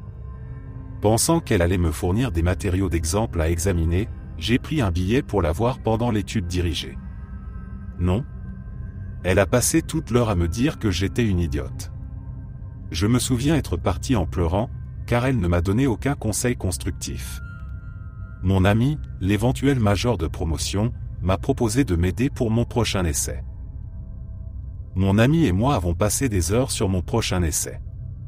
Elle n'avait jamais eu moins de A en rien. J'ai eu un autre D. Mon amie était furieuse. Elle l'a emporté chez son professeur d'anglais AP et lui a demandé de le revoir. Elle a dit qu'elle participait à un concours d'écriture et voulait des conseils. Il a dit que c'était super, son travail habituel de A+. Mon ami, plus rapide à saisir la situation, m'a demandé une copie de mon devoir original. Elle a demandé à son professeur d'anglais AP de le regarder aussi, et il a dit qu'elle devrait soumettre le premier. Celui-ci était encore bon. Il lui donnerait probablement un A, mais l'autre essai était meilleur. Mon ami était convaincu que Madame Umbridge était injuste avec moi, et qu'elle devait vraiment me détester. Mon ami voulait que je parle à mes parents ou à mon conseiller scolaire. Un professeur ne m'aimait pas ? Cela ne m'était jamais arrivé. Certes, ils ne m'aimaient pas tous, mais aucun d'entre eux ne m'avait activement détesté. J'ai décidé de réessayer, mais cette fois en demandant de l'aide à Madame Umbridge. Malgré l'horreur de passer l'étude dirigée avec Madame Umbridge, je suis allé la voir pendant l'étude dirigée 3 fois avant que le prochain essai ne soit dû. Elle a révisé le devoir et m'a donné des conseils pour le réviser à chaque fois. Elle a fait cela en encre rouge. J'ai pris des notes. Au moment où le prochain essai était dû, j'avais 3 versions révisées avec ces annotations en encre rouge sur chacune. J'ai eu un des plus. Elle a souri et m'a félicité pour mes progrès. La salope. J'en avais marre. Mon ami avait raison. Cette salope me détestait et me donnait des mauvaises notes exprès. Je suis une personne calme, mais j'étais furieuse. Jamais je n'avais été aussi en colère. J'ai emporté mon essai chez mon professeur de journalisme. Certes, il ne donnait pas de cours d'anglais, mais notre journal scolaire remportait constamment des prix grâce à son travail. Je lui ai dit que j'avais des difficultés en anglais, et s'il pouvait jeter un œil à mon essai et me donner des conseils. Il était un peu confus de savoir pourquoi je ne demandais pas à mon professeur d'anglais, mais il l'a fait. Il m'a aussi dit que c'était super, mais m'a donné quelques modifications mineures à faire. Je lui ai demandé s'il pensait que c'était un B ou mieux. Il a dit qu'il me donnerait un A, pas à 100%, mais un solide A. Je suis allé voir mon ami, et nous avons réfléchi. Je ne pouvais pas demander un changement de classe. Ce n'était pas comme à l'université. On ne change pas de classe dans mon lycée, à moins que le professeur recommande un placement honorifique. Ce n'est pas vrai, a dit mon ami. Les joueurs de football et de basketball sont déplacés dans des classes plus faciles tout le temps pour garder leurs notes élevées et être éligibles pour les matchs. Le directeur des sports était un ami de mon père, alors j'ai demandé une réunion avec lui et mon entraîneur de natation après l'école un jour. Je leur ai dit que j'étais en danger de perdre mon éligibilité à la natation, car j'avais un D dans une matière. Je voulais changer de classe, mais je savais que j'aurais besoin de l'approbation de l'administration, ce que je n'obtiendrais pas sans une bonne raison. Ils m'ont demandé si j'avais demandé de l'aide. J'ai expliqué que j'avais demandé de l'aide à plusieurs personnes, mais ma note ne s'améliorait pas. Je ne savais plus quoi faire. Ils ont demandé à voir mes devoirs. Je les ai laissés lire. Ils se sont regardés, perplexes. Aucun d'eux ne comprenait comment ces devoirs pouvaient valoir un D. Le vice-président des élèves a été appelé. Il m'a demandé qui m'avait aidé. J'ai expliqué que mon ami, l'éventuel major de promotion, m'avait aidé, et elle avait même demandé à son professeur d'anglais AP de jeter un œil pour des conseils. J'avais aussi demandé à mon professeur de journalisme de m'aider. Le vice-président des élèves a demandé si j'avais déjà demandé de l'aide à mon professeur. J'ai souri et lui ai tendu les 3 versions révisées du 3e devoir avec les annotations en encre rouge de Madame Umbridge. Il a froncé les sourcils. Les professeurs d'anglais AP et de journalisme ont été invités à la réunion. Ils ont tous noté les devoirs. Tous les 3 ont obtenu un A ou mieux. Pendant ce temps, mon père a été appelé par le directeur des sports. Mon père était furieux. Il a exigé que je sois transféré dans une autre classe, et que Madame Umbridge soit mise sous revue. Clairement, elle ne notait pas les élèves sur leur travail, mais selon ses opinions personnelles. L'administration scolaire était évidemment irritée par l'accusation qu'un professeur traitait injustement les élèves. Il y a eu beaucoup de discussions auxquelles je n'avais pas droit. Je pouvais entendre des cris alors que 6 hommes adultes se disputaient sur les étapes suivantes. Il a été décidé que moi, mon père, le vice-président et le directeur des sports aurions une réunion avec Madame Umbridge. Le lendemain matin, avant l'école, nous nous sommes tous rencontrés. Madame Umbridge semblait penser qu'elle allait pouvoir expliquer à tout le monde pourquoi j'étais si stupide. Le vice-président des élèves a expliqué que si je gardais un D dans sa classe, je perdais mon éligibilité pour les activités parascolaires, et que nous étions tous réunis pour discuter de la marche à suivre. Elle a souri et a dit que je devrais être transféré dans la filière anglaise normale, que je n'avais pas ma place en anglais avancé. Je n'avais pas l'aptitude pour comprendre la littérature classique complexe que nous étudions, et j'aurais probablement besoin d'un tuteur pour même réussir l'anglais de base. Je n'ai jamais vu mon père aussi rouge, et je m'attendais presque à voir de la vapeur sortir de ses oreilles. Le vice-président des élèves lui a demandé pourquoi elle ne m'avait pas aidé à m'améliorer. Elle a répondu que c'était aux élèves de prendre l'initiative pour s'améliorer. Le vice-président des élèves a demandé si cela signifiait que je ne lui avais jamais demandé d'aide. Elle a répondu que non. Le vice-président des élèves a alors sorti les 3 versions révisées du 3e devoir et les a données à Madame Umbridge. Maintenant, c'était à son tour de devenir rouge. Elle m'a traité de menteuse et a dit que ses notes n'étaient pas les siennes. Les choses se sont envenimées, et on m'a demandé de sortir. Je suis resté dehors. Cette fois, la secrétaire était là, et nous avons toutes les deux entendu les cris. L'école allait commencer dans 30 minutes, et ils étaient toujours en train de crier. Puis, les professeurs d'anglais AP et de journalisme ont été appelés à nouveau. Encore plus de cris. À 5 minutes du début des cours, les professeurs sont partis et on m'a appelé à l'intérieur. Si les regards pouvaient tuer, j'aurais été morte à cet instant précis, lorsque Madame Umbridge est sortie du bureau du vice-président. Je serais transféré en anglais normal dès maintenant. Ma note actuelle ne serait pas prise en compte. Je n'aurais pas à refaire les anciens devoirs, et la nouvelle professeure serait instruite de me noter uniquement sur les devoirs à venir. Ma nouvelle professeure d'anglais, Madame Honnet, était la responsable du département d'anglais. Elle avait au moins 65 ans, et elle faisait ce métier depuis des décennies. Après 2,5 ans d'anglais avancé, cette classe était plus facile que l'éducation physique. Je n'avais presque pas besoin de travailler pour avoir un A, mais j'ai refusé de laisser Madame Honnet penser que Madame Umbridge avait eu raison. J'ai travaillé plus dur dans cette classe que dans toutes les autres ce semestre-là. J'ai terminé les projets si rapidement que j'ai été invité à aider une fille qui avait des difficultés dans la classe.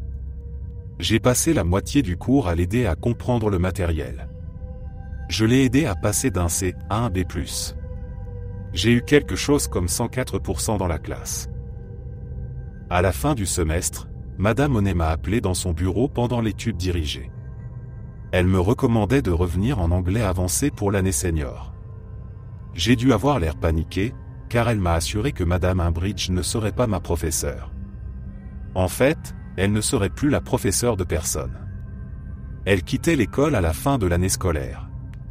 Madame Umbridge n'avait que la vingtaine, et elle était célibataire. Trop jeune pour prendre sa retraite. Et mon lycée était dans l'un des districts scolaires les mieux payés de l'État. J'ai compris ce que cela signifiait, mais Madame Honnet a expliqué que j'avais été mise dans sa classe exprès. L'administration scolaire faisait confiance à Madame Honnet pour déterminer la véracité de l'affirmation de Madame Umbridge selon laquelle j'étais une menteuse idiote. Madame Honnet a dit que je devais clairement appartenir à la filière d'anglais avancé. Elle s'est excusée si sa classe n'avait pas été assez stimulante pour moi. J'ai pleuré. Vraiment pleuré, pleuré comme une madeleine. Je ne m'en rendais pas compte, mais une partie de moi avait vraiment cru Madame Umbridge jusqu'à ce moment-là. Madame Honnet m'a prise dans ses bras et m'a consolé. J'ai passé l'année senior en anglais avancé et j'ai passé mes études dirigées à aider les élèves en difficulté de Madame Honnet. Aujourd'hui encore, je pense assez régulièrement à cette horrible femme. Ma carrière est fortement basée sur l'écriture, et je m'inquiète toujours de façon obsessionnelle pour mes écrits. J'espère qu'elle n'a plus jamais enseigné, parce qu'elle a détruit ma confiance en moi.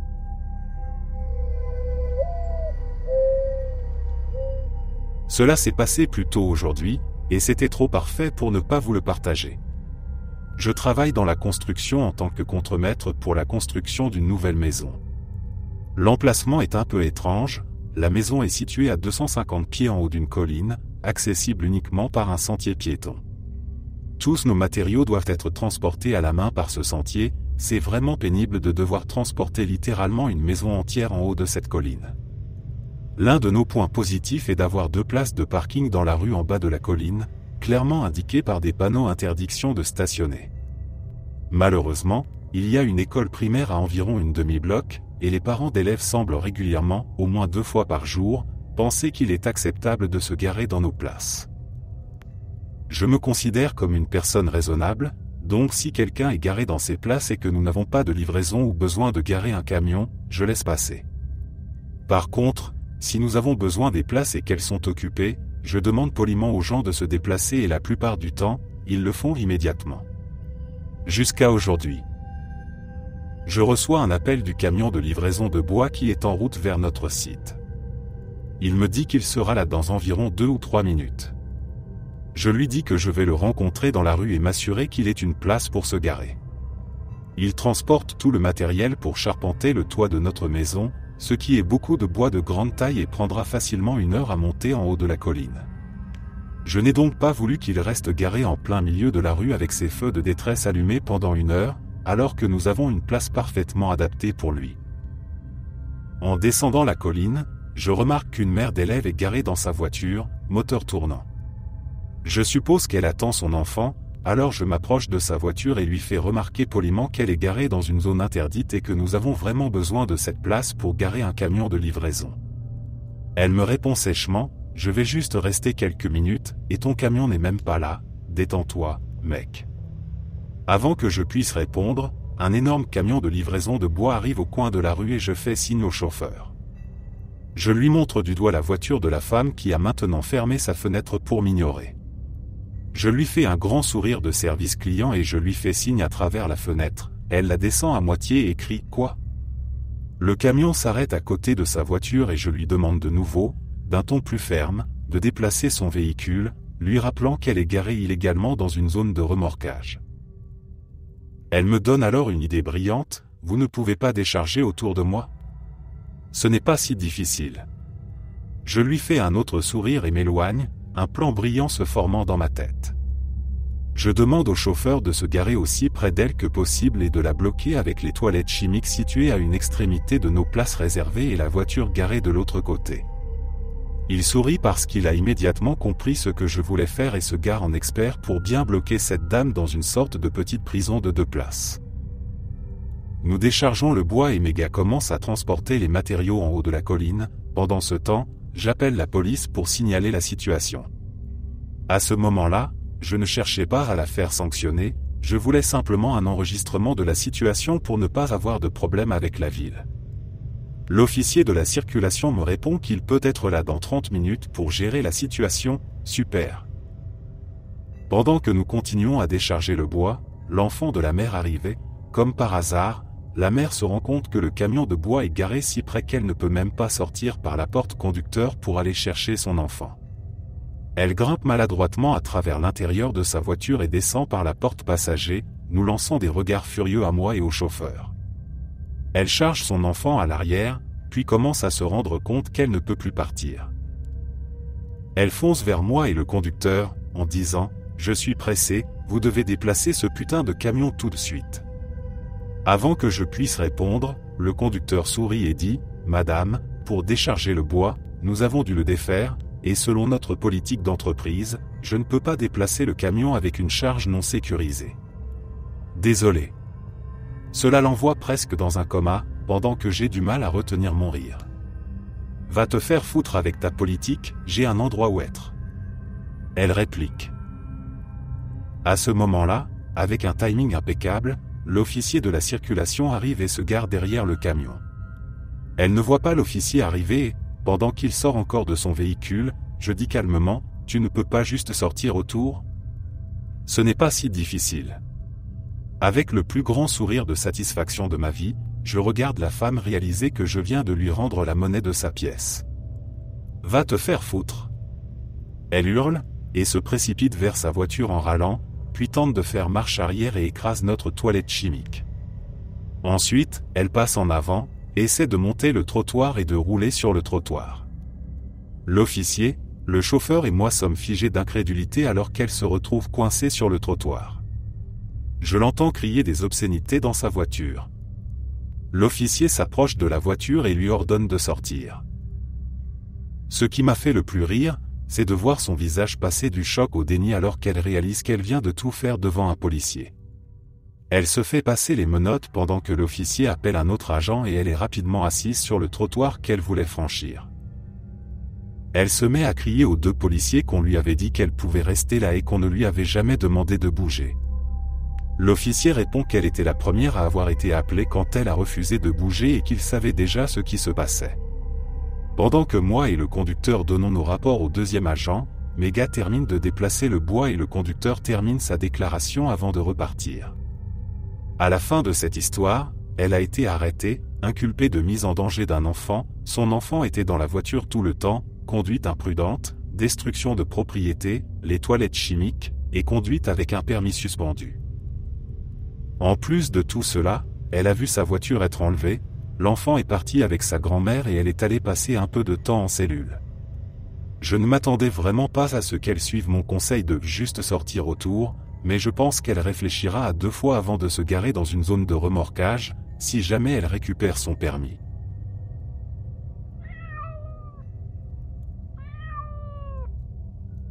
Il y a quelques mois, comme vous vous en souvenez peut-être, la Floride a subi de nombreux dégâts à cause de quelques ouragans. Mes parents vivent là-bas, et bien que les dommages qu'ils ont subis n'aient pas été catastrophiques ou destructeurs pour leur maison, l'assurance habitation a pris en charge les réparations et ils ont eu quelques dégâts d'eau à cause de la toiture. De plus, il leur fallait un nouveau toit en raison de tous les bardeaux qui s'étaient détachés ou des débris qui l'avaient percé. Mes parents ont donc étudié les options de toiture et ont déterminé qu'un toit en métal serait une excellente solution pour réduire les dommages et l'entretien de leur maison. De plus, cela offrirait une meilleure efficacité énergétique avec la collecte solaire passive et moins de pertes thermiques en été et en hiver. C'est plus cher, mais mon père est en quelque sorte l'incarnation d'un économiste depuis que j'ai grandi.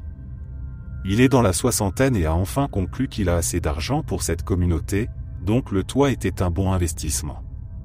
Ça semblait être une solution gagnant-gagnant-gagnant.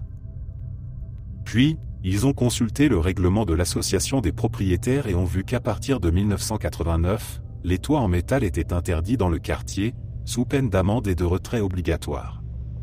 En examinant le règlement plus en détail, il était évident que cette interdiction faisait référence aux vieux toits en tôle, pas aux toitures métalliques modernes qui sont à la fois esthétiques et présentent tous ces avantages. Mes parents voulaient respecter les règles, alors ils ont contacté l'association pour expliquer la situation. L'association a été sympathique et leur a dit qu'ils allaient examiner ce règlement, précisant que mes parents n'étaient pas les seuls à avoir demandé l'autorisation de poser un toit en métal. De toute façon, mes parents n'arrivaient pas à avoir un entrepreneur en toiture pendant quelques mois, trop de demandes, étant donné que tous les autres toits avaient été endommagés, donc ils ont attendu quelques semaines sans aucune nouvelle de l'association. Ils ont réessayé quelques semaines plus tard. Toujours rien. Après 2 mois d'attente, ils ont dit merde et ont commencé la construction du toit en métal. L'opinion générale dans le quartier était de leur côté, et le toit était couvert par une bâche qui ne tiendrait pas indéfiniment. Le nouveau toit a été installé en quelques jours, et c'est là qu'on a découvert l'ampleur de la méchanceté de l'association. Le quartier a une belle enseigne en briques à l'entrée qui dit « Bienvenue au quartier ». C'est très classe, très joli, et elle avait été bien endommagée lors d'un ouragan. L'association était à court d'argent à cause d'autres réparations et cotisations, et un idiot a eu l'idée brillante d'imposer autant d'amendes que possible pour financer ces réparations, en commençant par mes parents. Ils ont servi à mes parents une lettre affirmant qu'ils étaient en violation du règlement de l'association, et ont exigé une amende de 25 000 $ et le retrait du toit. Ce qui, bien sûr, est absurde. Ma pauvre mère est quelqu'un qui aime respecter les règles, et elle était très inquiète. Mon père, ancien militaire et négociateur de contrats, a simplement roulé ses manches et a dit « Ah, vous voulez jouer, hein ?» Alors ils se sont lancés dans des recherches et ont commencé à passer des coups de fil. Ma pauvre mère se réveillait à 1 h du matin, incapable de dormir, et je me sentais terrible pour elle pendant cette épreuve. Mais ensuite, ils ont eu une percée. Quelques semaines après avoir reçu la lettre, je ne suis pas sûr du timing exact car je ne vis pas en Floride, ça a peut-être été plus court, il y a eu une réunion de l'association où mes parents pouvaient se défendre pendant un temps ridiculement court, et l'association pouvait leur reprocher d'avoir osé défier leur autorité. Ma mère, car elle est plus sociale et a un meilleur tempérament que mon père, est montée pour parler et a expliqué à l'association qu'ils ne pouvaient pas faire ça. L'association a souri et a dit qu'ils le pouvaient, car ils avaient un règlement vieux de 40 ans qui leur permettait de le faire. Ma mère a répondu, « Vous avez raison. Mais j'ai la loi de l'État de mon côté, et elle prévaut sur votre règlement. Il se trouve qu'il existe une loi en Floride qui stipule qu'une association, ou vraiment toute autre réglementation, ne peut pas être utilisée pour empêcher l'amélioration écologique d'une propriété privée. » Et devinez quoi? La collecte solaire passive du toit en métal compte comme une amélioration écologique. les entrepreneurs en toiture avaient déjà rencontré ce genre de situation. Lorsque mon père leur a parlé de l'association, l'officier du contrat a sorti quelques lettres d'accréditation et des cas antérieurs où le tribunal avait déterminé que leur produit était écologique et avait forcé l'association à payer tous les frais juridiques. Ma mère a présenté tout cela à l'association, qui a dû admettre que tout cela était en effet indiscutable. L'association, à court d'argent, ne pouvait pas se permettre de payer un avocat. Le responsable de l'association a grogné. « C'est tout ?» Ma mère a fait monter le niveau de douceur à 11. Non. Je vois dans le règlement qu'on peut voter pour destituer les membres du conseil à n'importe quelle réunion de l'association et élire leur remplaçant. Je propose de destituer tout le monde. Je nomme mon mari, et... Elle a énuméré une liste de noms. L'association était stupéfaite. Pendant que mon père se penchait sur les aspects juridiques, ma mère a étudié le nouveau quartier. L'opinion populaire était de leur côté, et l'audience était publique pour le quartier. Ma mère a convaincu une majorité des propriétaires de maisons de participer et de retirer le conseil pour leur politique pourrie. Ainsi, mes parents sont maintenant dans le nouveau conseil d'administration, et mon père met ses compétences en négociation de contrats et son savoir-faire pour réparer l'entrée principale. Et maintenant, les toits en métal sont autorisés par la nouvelle association.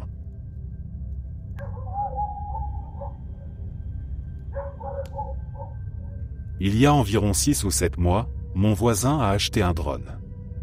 Je n'ai rien contre les gens qui ont des hobbies, mais pour une raison quelconque, il a insisté pour voler de la manière la plus insupportable possible. Il faisait du surplace devant les maisons et les fenêtres des gens, tentait de faire la course avec les voitures sur la route, et pire encore, il avait l'habitude de voler son drone dans mon jardin clôturé, en bourdonnant au-dessus de mon chien, plongeant bas juste au-dessus de sa tête avant de faire un cercle pour recommencer. Mon chien n'est pas petit, il pèse environ 32 kg et c'est un malamute, mais le drone le terrifiait, et je m'inquiétais de ce qui pourrait se passer s'il le percutait. J'ai demandé plusieurs fois à mon voisin de ne pas voler dans mon jardin et je lui ai expliqué que cela effrayait mon chien. Il m'a pratiquement dit de m'en aller et a ri en plein visage. Quand cela a continué, j'ai appelé la police. Malheureusement, il n'y avait pas grand-chose qu'il pouvait faire à part lui demander de ne pas survoler ma maison ou ma propriété. Finalement, fin décembre, ça a fini par arriver, mon chien en a eu assez et a réussi à attraper le drone juste au moment où il plongeait vers lui. Il a déchiqueté le drone, c'était un vrai enchevêtrement de fils et de plastique. Mon voisin était furieux. Il est venu chez moi en jurant et en me menaçant, ce que j'ai ignoré. Une semaine plus tard, j'ai reçu une convocation au tribunal des petites créances. Il voulait $900 pour le coût de son drone et $300 supplémentaires pour soi-disant m'avoir empêché d'accéder à ma propriété. Le drone était resté dans mon jardin pendant quelques heures avant d'être récupéré. Eh bien non. Il aurait pu tuer mon chien. Je n'ai ni enfant ni petit ami, j'ai juste mon chien, qui est mon meilleur ami depuis 7 ans. Ce chien a déménagé avec moi 3 fois, était présent quand j'ai obtenu mon diplôme universitaire, m'a vu acheter ma première maison et ma première voiture neuve. J'aime mon chien. Je suis allé sur Legal Advice, et j'ai reçu de très bons conseils de leur part. En fait, le fait qu'ils me poursuivent en justice a été la meilleure chose qui soit arrivée. Lorsque nous sommes arrivés au tribunal des petites créances, le juge a pratiquement ri de ces accusations selon lesquelles j'aurais intentionnellement appris à mon chien à attaquer son drone. Mais ce qu'il ne savait pas, c'est que j'étais préparé. J'avais des dizaines de photos de mon jardin prouvant qu'il était impossible qu'il ait accidentellement volé aussi bas au-dessus de mon chien, des vidéos de lui harcelant mon chien par le passé, et j'avais gardé toutes mes factures médicales pour les visites chez le vétérinaire. $700 pour une radiographie? Check. $250 supplémentaires pour le sédater pendant? Pourquoi pas, je ne voulais pas qu'il soit mal à l'aise. Examen dentaire complet avec nettoyage et réparation des dents? $400.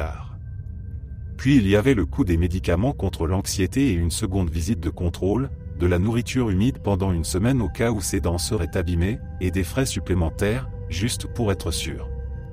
Au final, l'imbécile m'a dû près de $2000, et il fait maintenant l'objet d'une enquête de la FAA pour ne pas avoir enregistré son drone et avoir enfreint plusieurs régulations de la FAA concernant le vol de drone, trop près d'un aéroport, trop près des gens, hors de la vue de l'opérateur et bien au-dessus de l'altitude maximale.